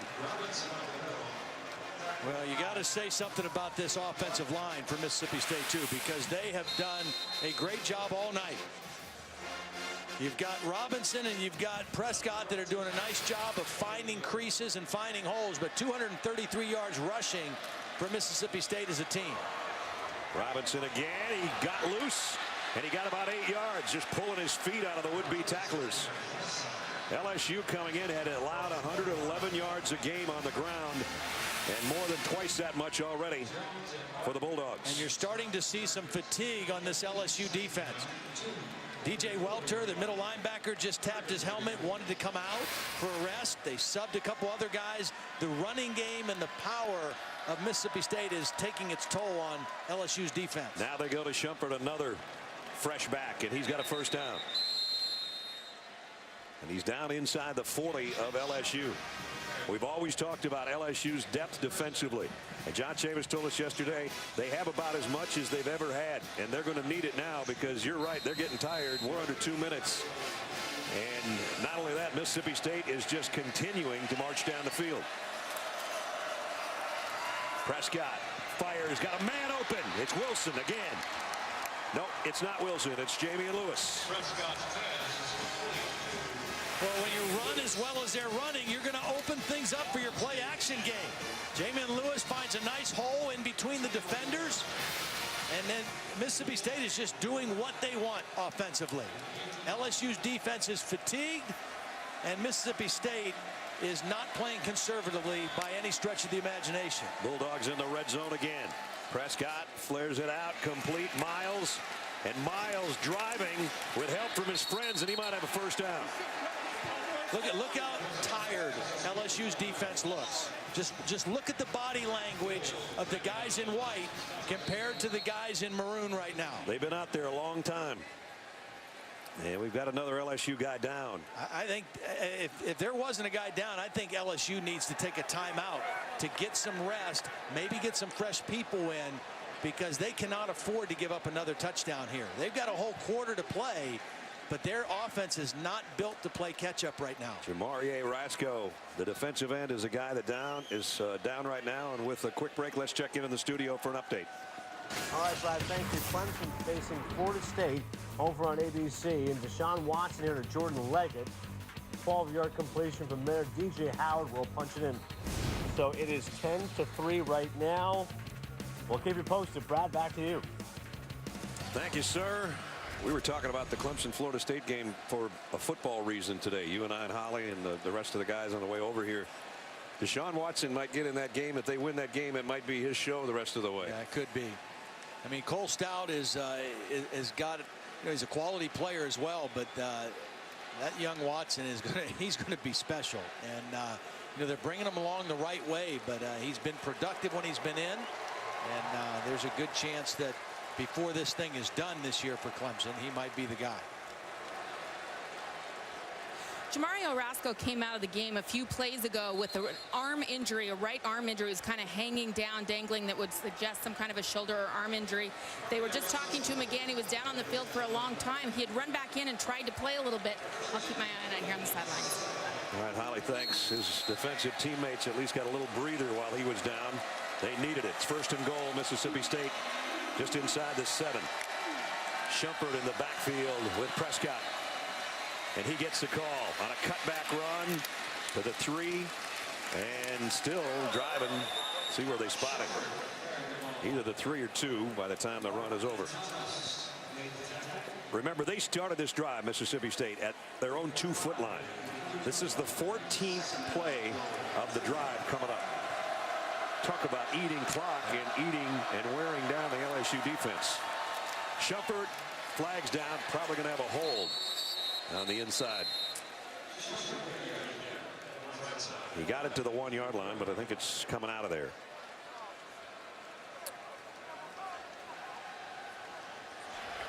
Holding. Offense. Number 70. 10-yard penalty. Still 2nd down. That's what Dan Mullen thought of the call. Justin Malone, the right guard. Justin Malone is a guy who got injured in the opening game against Oklahoma State last year, missed the rest of the year. Dan Mullen very happy to get him back in the mix. Very powerful guy, 330 pounds or so, strong run blocker. 2nd down and goal, back now at the 12-yard line. And Prescott in an empty backfield. Let's see if he calls his own number. He will. Broke 1 tackle, but not the 2nd. Quan Alexander stood him up after a short gain, and they have a couple of words. As the 3rd quarter is about to come to a close. Had you told Dan Mullen at the end of 3 at Tiger Stadium in front of a record crowd he'd have a 3-touchdown lead, Dak Prescott's dad would have taken it. I think the head coach would have taken it as well. It's 31-10. 4th quarter coming up.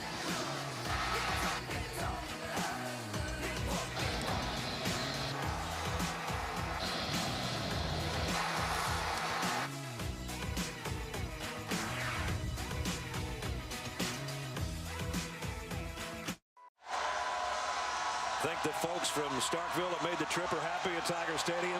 3-touchdown lead entering the 4th. And a lot of empty seats after a record crowd tonight. It's not over yet. But I tell you what, they scored another touchdown on this drive, and it's going to start to look that way for sure. They got the matchup here with the big guy.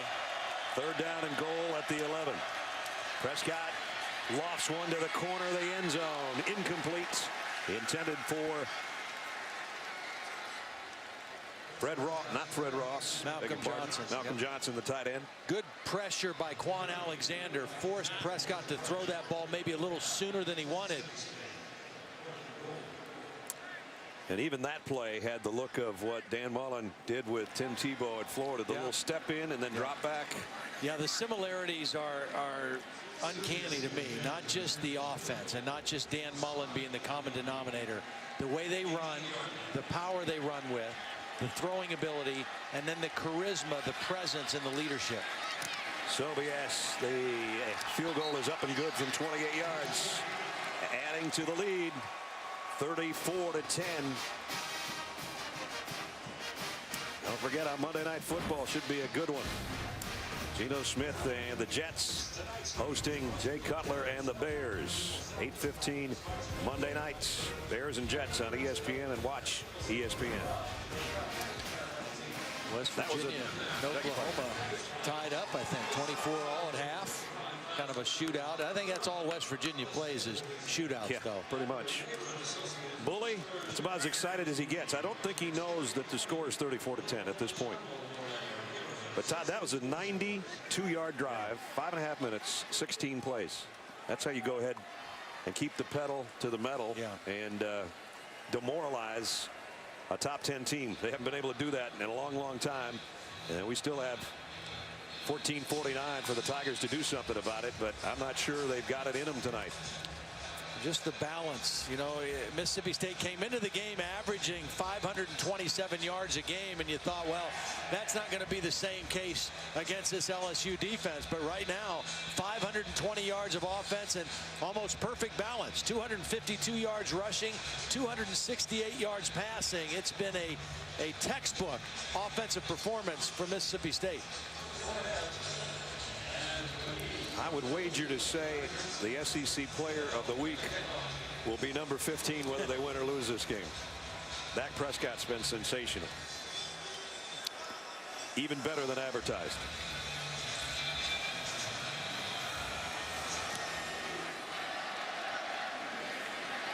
Fournette from the 6. Fournette got a little crease. And across the 30, nice return. And we return to the studio with an update. Brad, we've got a fun game going on the SEC Network. South Carolina and Vanderbilt. This is Darius Sims. A second kickoff return for a touchdown, 100 yards. Vandy didn't have a kickoff return longer than 38 yards entering this game. Special teams playing a big part right now. It's 24-21 South Carolina. Back to you. I can hear the ball coach right now. Yep, well, we're going to have to work on special team. And work on the kick return a little bit, coach.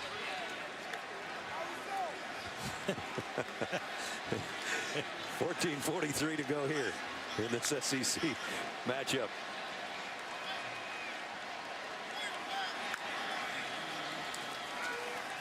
Jennings lobs one too far in front of Quinn. Incomplete. And Quinn was open. Yeah, he was open. And again, the inability to get productive big plays on first down is just really plagued LSU tonight. That was an opportunity. Good protection, open receiver, and Jennings just not able to make the connection. You know, we mentioned coming in 70-30 balance between run and pass. That's great when you're churning out 250 yards a game or whatever on the ground. When you can't run, as they haven't been able to on first down tonight, and you have to pass, this is a whole different animal right now for LSU trying to make this comeback. And when you're down 24 points, you just can't have the kind of balance that you want to have, because Mississippi State would be thrilled if LSU wants to run the football here in the fourth quarter.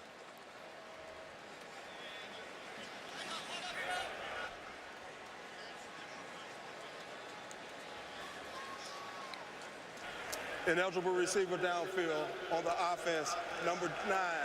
That penalty is refused. Third down. Well, if it's number 9, it had to be because of the formation, that he was not an eligible receiver based on his alignment. How he was covered up or not. Yeah. John Diarse, if that was a call, it's declined at any rate and brings up a third down and 10 again. Third down has been too long, too many times for the Tigers tonight. And Anthony Jennings has missed his last 5 passes. He needs one for 10 yards and a couple of inches here.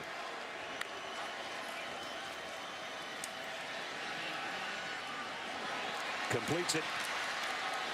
And he got about 9 of those those yards to Terrence McGee. And that's again, when you got a 250-pound middle linebacker, when he hits you in space, you're not going to go forward for the first down. I mean, McKinney hit him, and McGee immediately went backwards. If that's a defensive back hitting McGee, McGee's probably going to fight through that for a first down, but not when it's a 250-pound middle linebacker. LSU's going for it here. They brought in about 7 extra tight ends on 4th down at a yard. They know they're only getting the hands on the football so many more times. Trailing by 24. Here they come on 4th and 1, and they got it. Not by much, but a 2-yard gain by Kenny Hilliard, and that'll keep the drive going.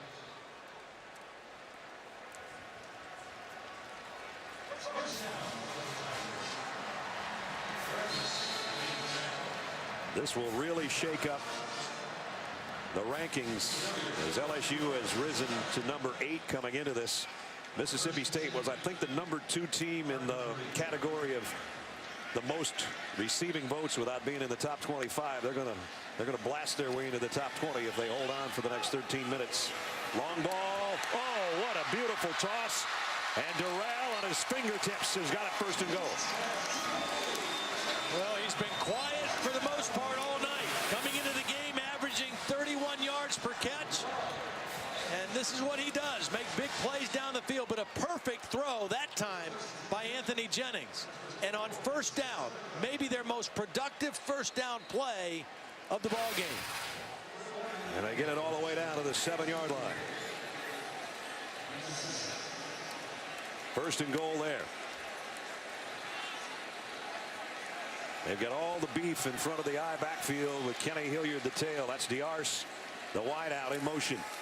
And it's Hilliard, the 2nd man through, and he's very close to the goal line. And now LSU, I'm sure, is going to just get up to the line. Every second they can spare, they better use it. 2nd and goal at the 1. Same play. Hilliard, same play. Touchdown. 1 yard.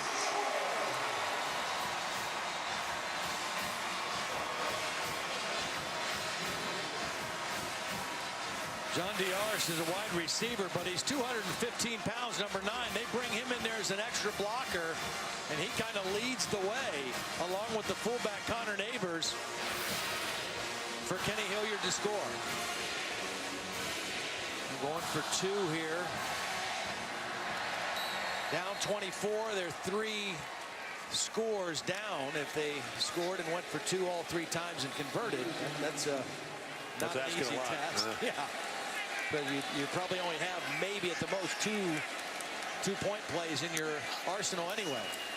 This one's Jennings rolling to throw. Now he's going to keep it. He's not going to get there. And guess who? Bernardrick McKinney with the hat on the quarterback. The big middle linebacker prevents a 2-point conversion, and with 12.5 to go, Mississippi State 34-16.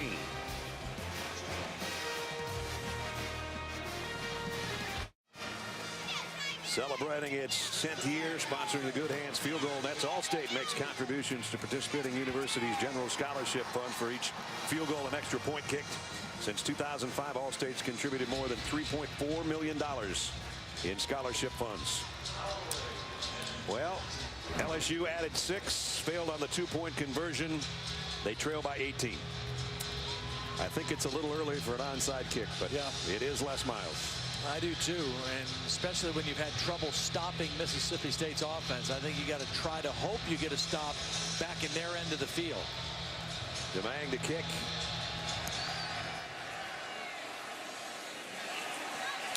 Brandon Holloway will take a knee, and we'll head back to the studio. All right, Brad, an update right now on what is happening. An exciting game between Oklahoma and West Virginia. 1st and goal, and that's Brad Samaje Hira. He'll take that in from 1st and goal. 31-24 right now for the Sooners early in the 3rd. Back to you. Man, if you're watching that game, you didn't know who was playing, you wouldn't know who was playing. Yeah. I thought it was Indiana when I first saw it, and I said, well, they already played today. They beat Missouri. Changing up the unis a little bit. Mississippi State in its traditional maroon here.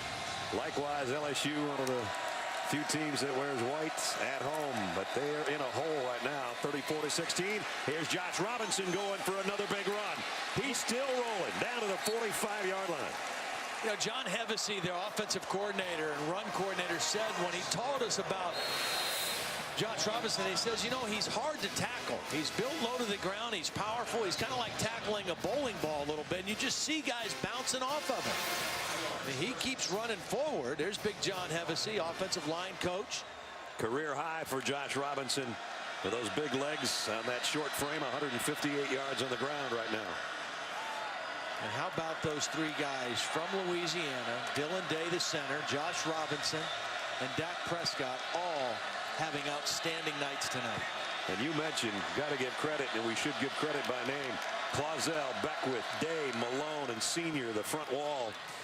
The linemen, the big eaters up there, and man, they are chewing up some Tiger tonight.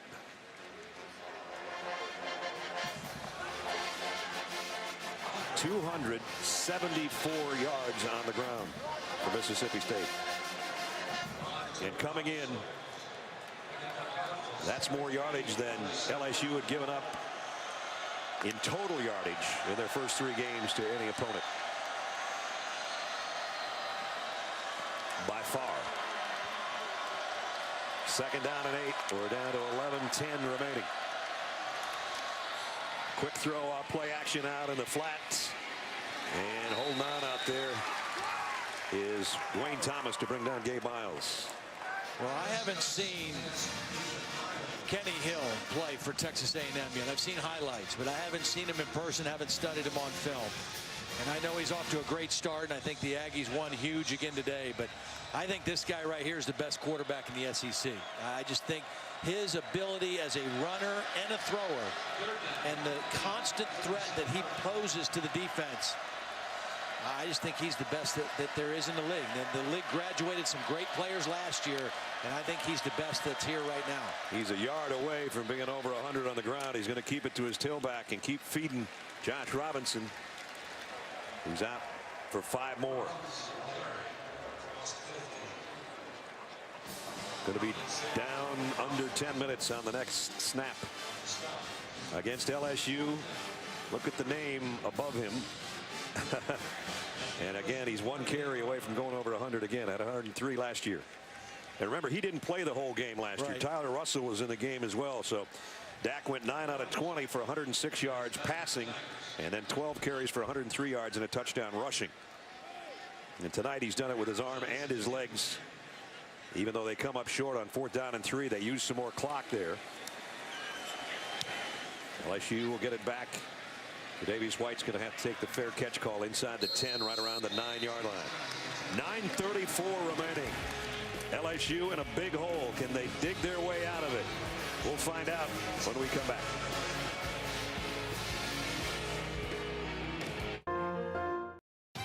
ESPN College Football Primetime is presented by Hampton Hotels. Feel the Hamptonality. And in part by Nissan, premier partner of the Heisman Trophy. Back in Baton Rouge, 34-16 on the last day of summer, and it looks like it's going to be a big fall for the number 8 team in the country, unless they can figure something out in the last 9.5 minutes. Working inside their own 10, LSU. They haven't had any big chunk plays. Biggest play they had tonight was a halfback option pass by McGee for 44 yards. And then they had the long pass in the last drive. That was about it. Fournette dragged down the line of scrimmage. Richie Brown, backup inside linebacker, made the play.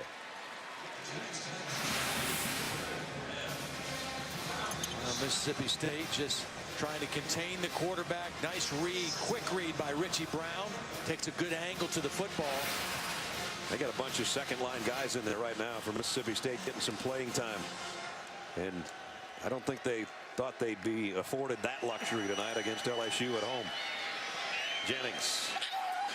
Oh, that one should have been caught too. Yeah. John Diarse, I'm not quite sure if he didn't see it coming. Just hit one hand. That looked a little bit like alligator arms to me. Yeah, maybe. I don't know if he thought he was too close to the sideline or what, but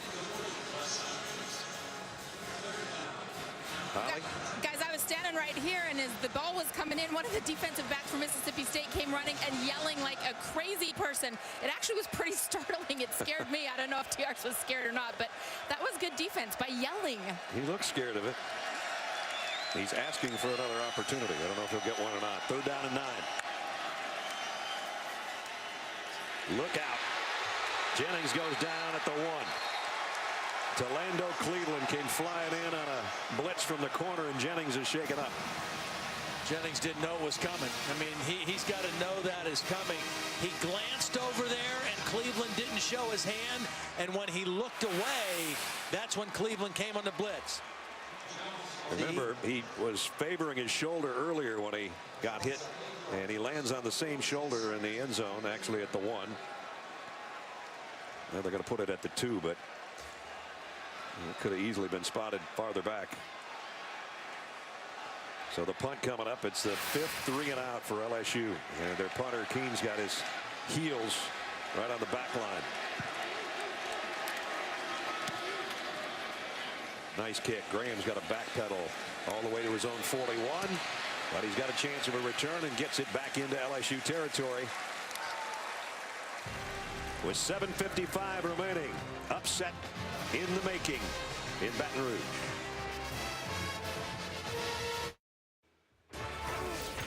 Coming up next, Marcus Mariota and Oregon have won 7 straight against Washington State while averaging 52 points per game. If the game you're watching isn't over yet, Oregon will start on ESPN News just about 20 minutes until kickoff. Brad, back to you. All right, and straight to Todd. Well, we talked about Dak Prescott being like Tim Tebow. Just watch a couple of these plays. Tebow, when he was at Florida, running the same kind of offense. Dan Mullen was the quarterback coach. Now he's the head coach at Mississippi State. Here's the play action. Obviously, the difference being that one is left-handed and Tebow, one is right-handed, but very similar styles on and off the field. The leadership, the charisma, the presence, that's the other thing that stands out to me in that comparison between a pair of number 15s. And Tim, of course, part of the SEC Nation show on SEC Network. Great game day-like program on the SEC Network. Was in Tuscaloosa today to watch his Gators lose to Alabama. Listen, Josh Robinson has been something tonight. 22 more yards. Outstanding effort. Just hard to tackle. You know, again, we've got a fatigued defense, so that's why you see some missed tackles, but you can't say enough about the blocking schemes and the effort by the Mississippi State offensive line, the tight ends, the receivers downfield. A dominant run game by Mississippi State tonight. Every time Josh touches it, he just adds to a new career high. He's rolled for 185 yards on the ground. When's the last time LSU gave somebody 185 yards on the ground? Well, you can make it 195. Or very close to it. We'll say 194. Again, Franklinton, Louisiana for Josh Robinson. 311 yards rushing for Mississippi State. Man. 194 on 15. That's pretty strong average. Yeah. Well, Mississippi State working clock now as well. And they have just been in control from the opening possession. They've been in control of this football game. This kid's not tired yet. First down run by Robinson. Give him 3 more. Well, if he gets 200, I'd maybe get him out of there and let him breathe a little bit. How about 164 up the gut, Todd? Yeah, well, a lot of that, too, is that's where Dak Prescott has run the football when he's decided to run it. Some by design, some by scramble. Had an injured LSU player down, Quentin Thomas, one of the defensive tackles. Well, there's 2 guys down, as a matter of fact. You know, I thought it was interesting. One of the things that Dan Mullen told us last night when we visited with him at their hotel is that he likes the leadership of this team. And he said that they had, when they voted for captains, they had 23 different players receive at least 1 vote for captain. Yeah. That speaks to a mature football team, a team that's had some guys that have been through some battles and good leadership qualities. And And I think you see that when you come on the road to a place like this and you play from start to finish, a game where you control the action. That speaks to a pretty mature football team. He also told us he says not a tense group. They're loose in a good way. Yeah. They played loose tonight, and they're still playing loose with 6.5 to go. Again, they have a week off next week, and then home games, back-to-back home games with Texas A&M and Auburn. That'll test him 2 more times. Yeah. And who knows? They could be a real player. Everybody's talking about Ole Miss being a real player in the SEC West, right now ranked number 10. And Mississippi State says, hey, wait a minute, don't forget about us either. Holly, who got knocked around down there? Well, Quentin Thomas has just come off the field. They're looking at his left arm. It looks like possibly a stinger. They were trying to give him some of those hand tests to see how much strength he had in his hand. And then Christian Lockitcher, they were examining his left knee, but he was able to just stand up and walk off the field on his own. Also want to point out Jalen Collins has been out with a lower back injury. And Anthony Jennings, they have been looking at that left shoulder. A lot of dings right now for LSU. Nick Griffin in the tailback spot now with Dak Prescott, and maybe Josh Robinson's night is done. Right around the 200-yard mark or close to it. 197.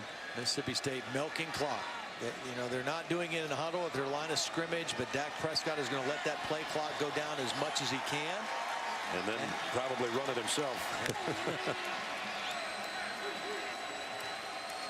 Now he'll hand it off to Griffin. And Griffin gets down to the 5. Here's the only reason I don't know that I would have Dak Prescott run it too much more in this game is save a few hits on his body. Yeah, because for them to do what they want to do in the SEC West, he's going to have to carry a big part of the load. And at this point in the ball game, you don't need him to take any more hits. And like I said, you'll have to look elsewhere around the league as to who had big games. I know Blake Sims did. Amari Cooper did. There's a better guy and better performance tonight as the SEC Player of the Week. I would think it'd be that guy right there.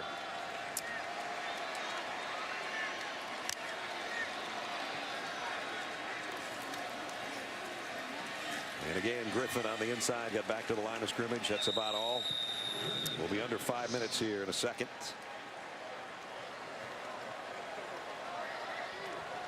Boy, a record crowd here tonight that never got a chance to get in it at all. And there's a whole bunch of fans disguised as empty seats right now. There was only one time, and that was after the Prescott fumble that was recovered and returned for a touchdown. This place got loud, and Dak Prescott responded by taking the team for a touchdown, and that was it. Yep.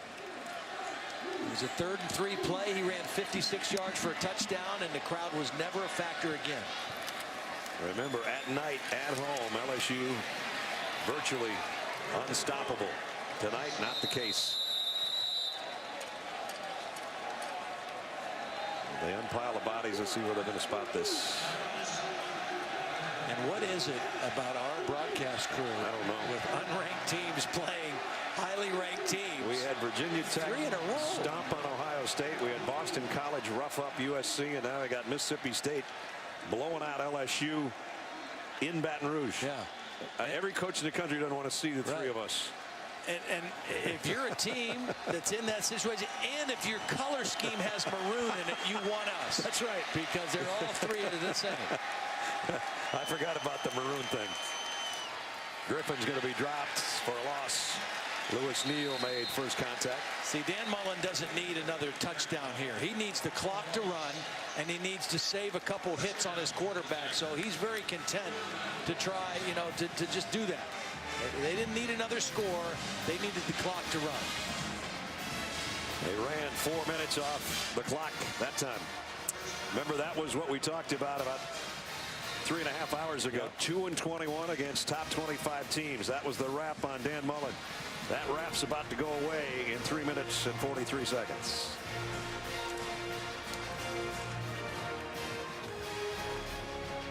We've been talking about 14 straight wins for LSU in this series. So you say, when's the last time they beat them? Well, Jackie Sherrill, the head coach, in '99.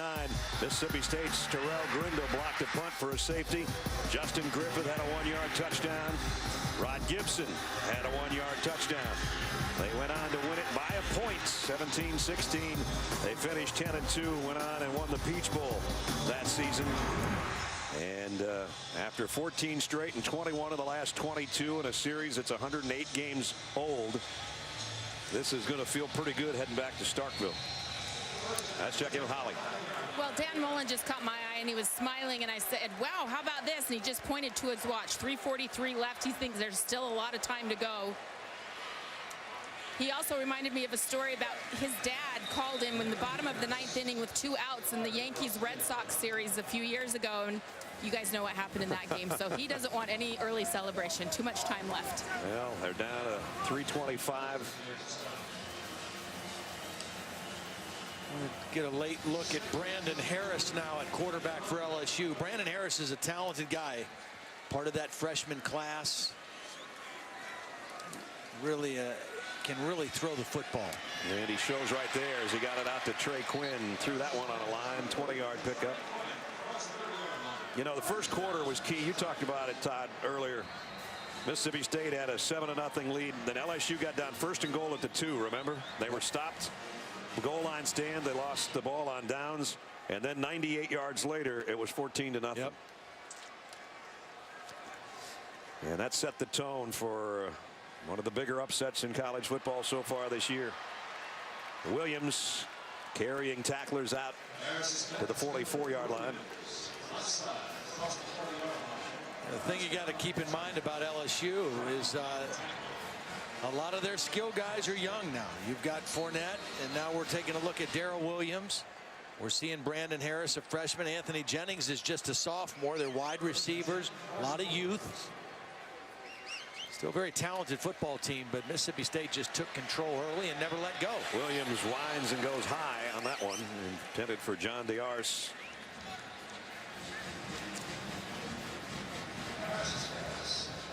Guys, Anthony Jennings had that left shoulder examined by medical personnel when he came off the sideline. He was pretty upset right when he first came off, but since then he has spent some time talking to his wide receivers, talking over things that went wrong. He does not appear to be in a lot of pain, but they will evaluate him going forward.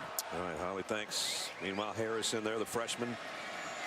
6'3", kind of slightly built right now, but he's still a youngster, but he's got a wicked right arm, as Todd said. He was a crossing route to Williams.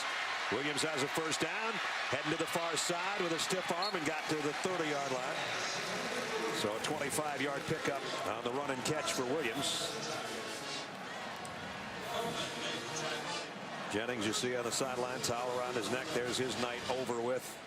50% on his passes for only 157 yards. He came in averaging just under 21 yards per completion, which was one of the higher completion per yard or per pass in the country, but not tonight. Harris going long, got a man, touchdown, Malachi Dupree.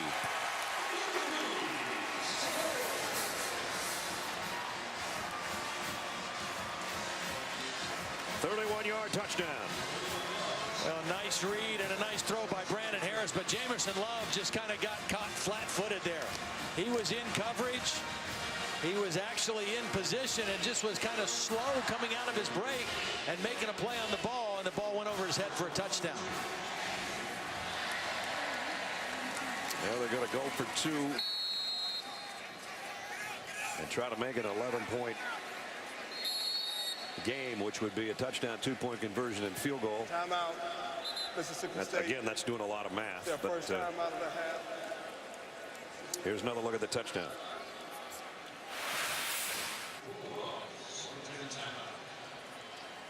And good read by Harris, sees the single coverage, and Jamerson Love late getting out of his break, and just one of the few times we've seen something go over the head of this Mississippi State defense. They've done a great job all night of keeping everything in front, but there's a look at the future also for LSU. Brandon Harris throwing to Malachi Dupree, 2 members of this highly touted freshman class, along with Leonard Fournette, With Darrell Williams. 17 have played already this year, 17 true freshmen. Dupree out of River Ridge, Louisiana. He's a big receiver, 6'3", 187 pounds. That was his second touchdown catch of the season so far. Caught one against Sam Houston State. And the 2-point conversion coming up. 1:55 left. If they get this, theoretically, it's a 2-score game. Harris, did he get there? The ball came out. One of his linemen covered it. We don't have any word yet. The linesman's going to come down and say he was down, I think. And so they come up short, just a little bit short.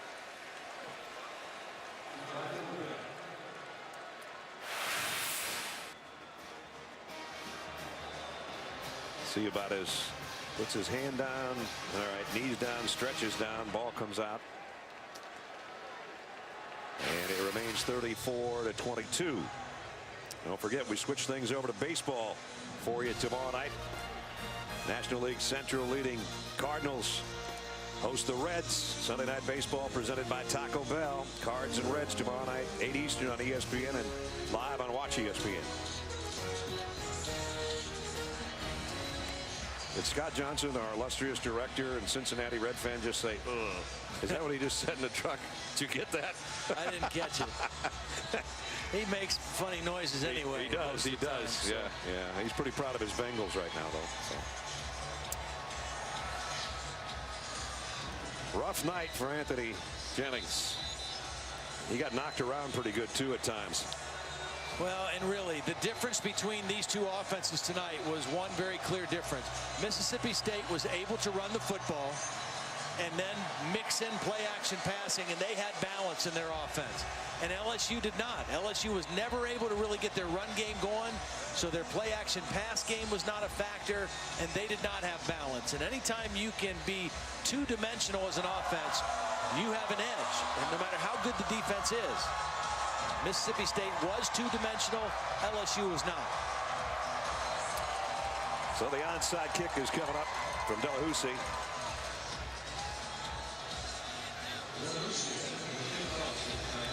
Just a matter of which way it's going, or if he tries to maybe dribble it down and recover it himself. He's got it lined up as if he's going to the left side. That's where he's got the majority of his help. And that's where it's going. But it goes out of bounds. Didn't touch anybody. And flags fly in as it's out of bounds at the 49-yard line. Let's head back to Adnan in the studio again.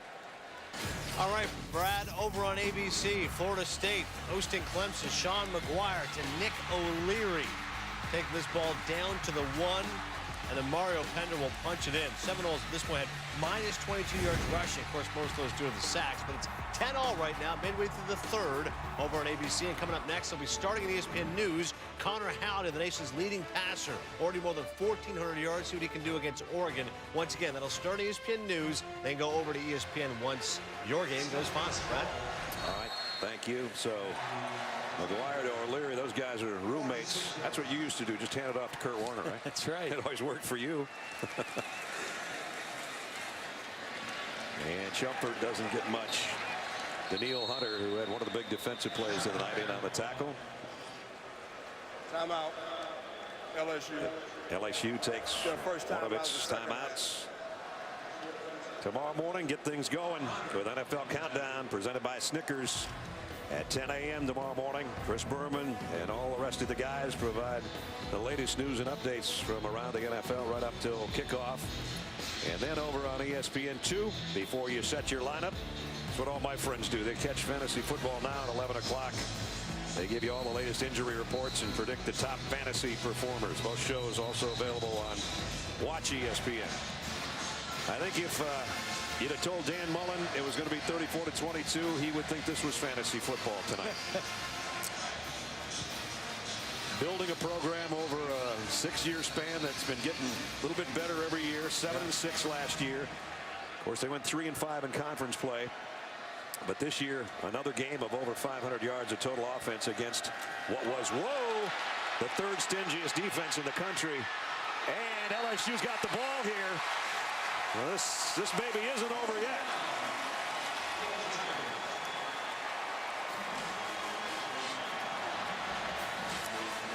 That is the last thing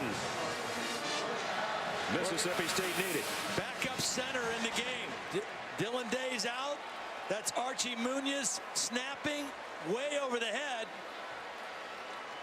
And a costly turnover. That wasn't even close. Nope.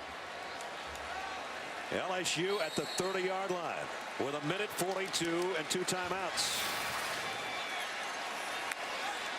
Quick strike here, and we're going to have a little different ending maybe to this game. Harris on the run, trying to throw at an insurmountable lead. You don't want your quarterback taking any more shots than he has to. We didn't think they'd see their starting tailback, but that all changed here in the last half minute. Yeah, this lead is not insurmountable anymore. So you, the two guys that have handled it the most and the most successfully for you all night are Dak Prescott and Josh Robinson, and that's who's going to handle it here. Dak Prescott on the night has been impressive in about every conceivable way. Throwing out in the corner for a touchdown. On the ground, had a huge one right up the middle and outran everybody.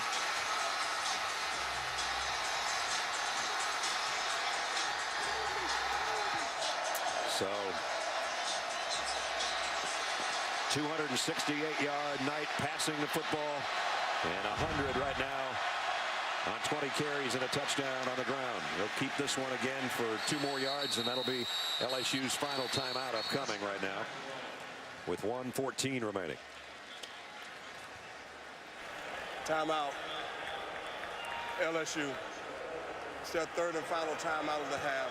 This will be a 30-second timeout. 30-second timeout. 3rd down and 7. Todd, do you let him throw one? You know, you get a first down, the game's over. If you don't, you got to give it back to him at some point.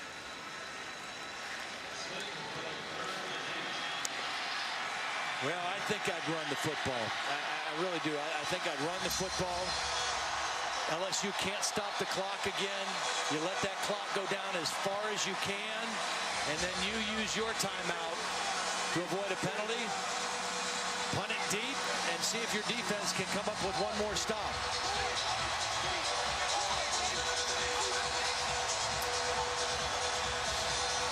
Because the thing you don't want to do is throw the football here and throw incomplete and stop the clock for LSU. That's the worst thing that can happen to you.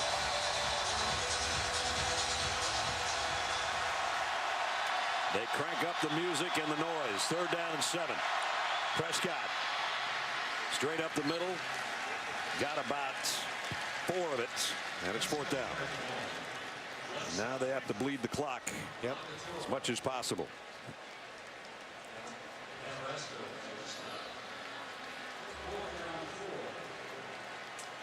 So 4th down and 4. They can get it down to about 27 seconds, maybe somewhere in there. 28.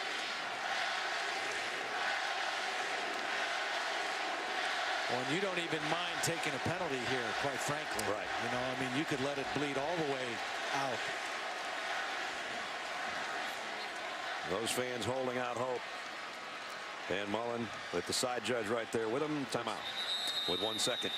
So 27 indeed. Timeout. Mississippi State. It's their 2nd timeout of the half. This will be a 30. As fast as you can. LSU's been somewhat close on a couple times here. They have used a couple of different kinds of punts tonight. Bell has one just kicking it straight away and one doing that little kind of move to the right and then kick it like a rugby player. I wouldn't do that here, because as soon as he starts to move like that, he loses a little bit of his protection from an official's call standpoint. LSU's got everybody up. All 11 are coming. And he did get it out of there in a hurry. And it's going to make it to the end zone. That's all he had to do. 20 seconds to play with for LSU.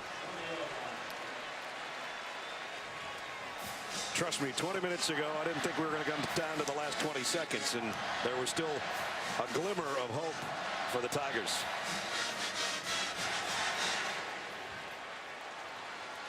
Well, in the 4th quarter since 2005, and 4th quarter comebacks, they're better than anybody, but they're 80 yards away right now with 20 seconds and no timeouts. The reason that goes back to 2005, that was Les Miles' first year here at LSU. The only one of those teams with a winning record in that situation. I would expect maybe some kind of a trick play maybe here. A hook and ladder, hook and ladder, something to try to get a big chunk of yardage. Mississippi State in a deep prevent look. 3 deep safeties. 3 receivers to the top for Harris. 2 down to the left. He's going right. He fires, and he threw a strike out there to Durrell. 21 yards. Boy, you see the arm strength of this young freshman. Left hash mark, throwing deep to the right sideline on a rope. If he could get one more of those, he'd give himself a shot at a final pass to the end zone. Got it out to the 42-yard line. 14 seconds left. Harris again steps up. I don't know about this. If he goes down, the clock will stop while they reset the chains. 7 seconds. He's got time to spike it here with first down. He's got to spike the football right away or run the play. He's only going to have one more play if he doesn't. There's the spike. 5 seconds left, and they're 46 yards away. We know he's got the arm. It's a matter of the timing, having enough protection to throw it to the end zone, and then hoping for a miracle. Well, one thing I do if I'm LSU, and every one of these plays, Mississippi State has only rushed 3, but I would put 2 guys assigned to Preston Smith. I'd want to give my guy a chance to throw this ball to the end zone. There's 3 Mississippi State defenders from the 6-yard line to the goal line on the final play of the ball game, barring a defensive penalty.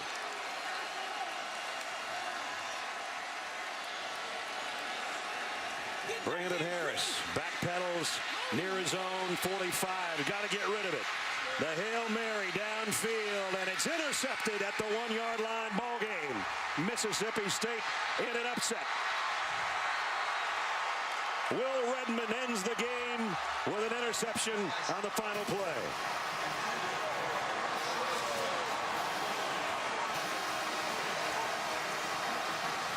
So number 8 goes down to unranked Mississippi State in a thriller in Baton Rouge. 34-29 the final.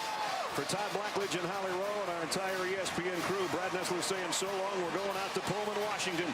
Mark Jones and Rod Gilmore on the call, Oregon, Washington State. Jonesy.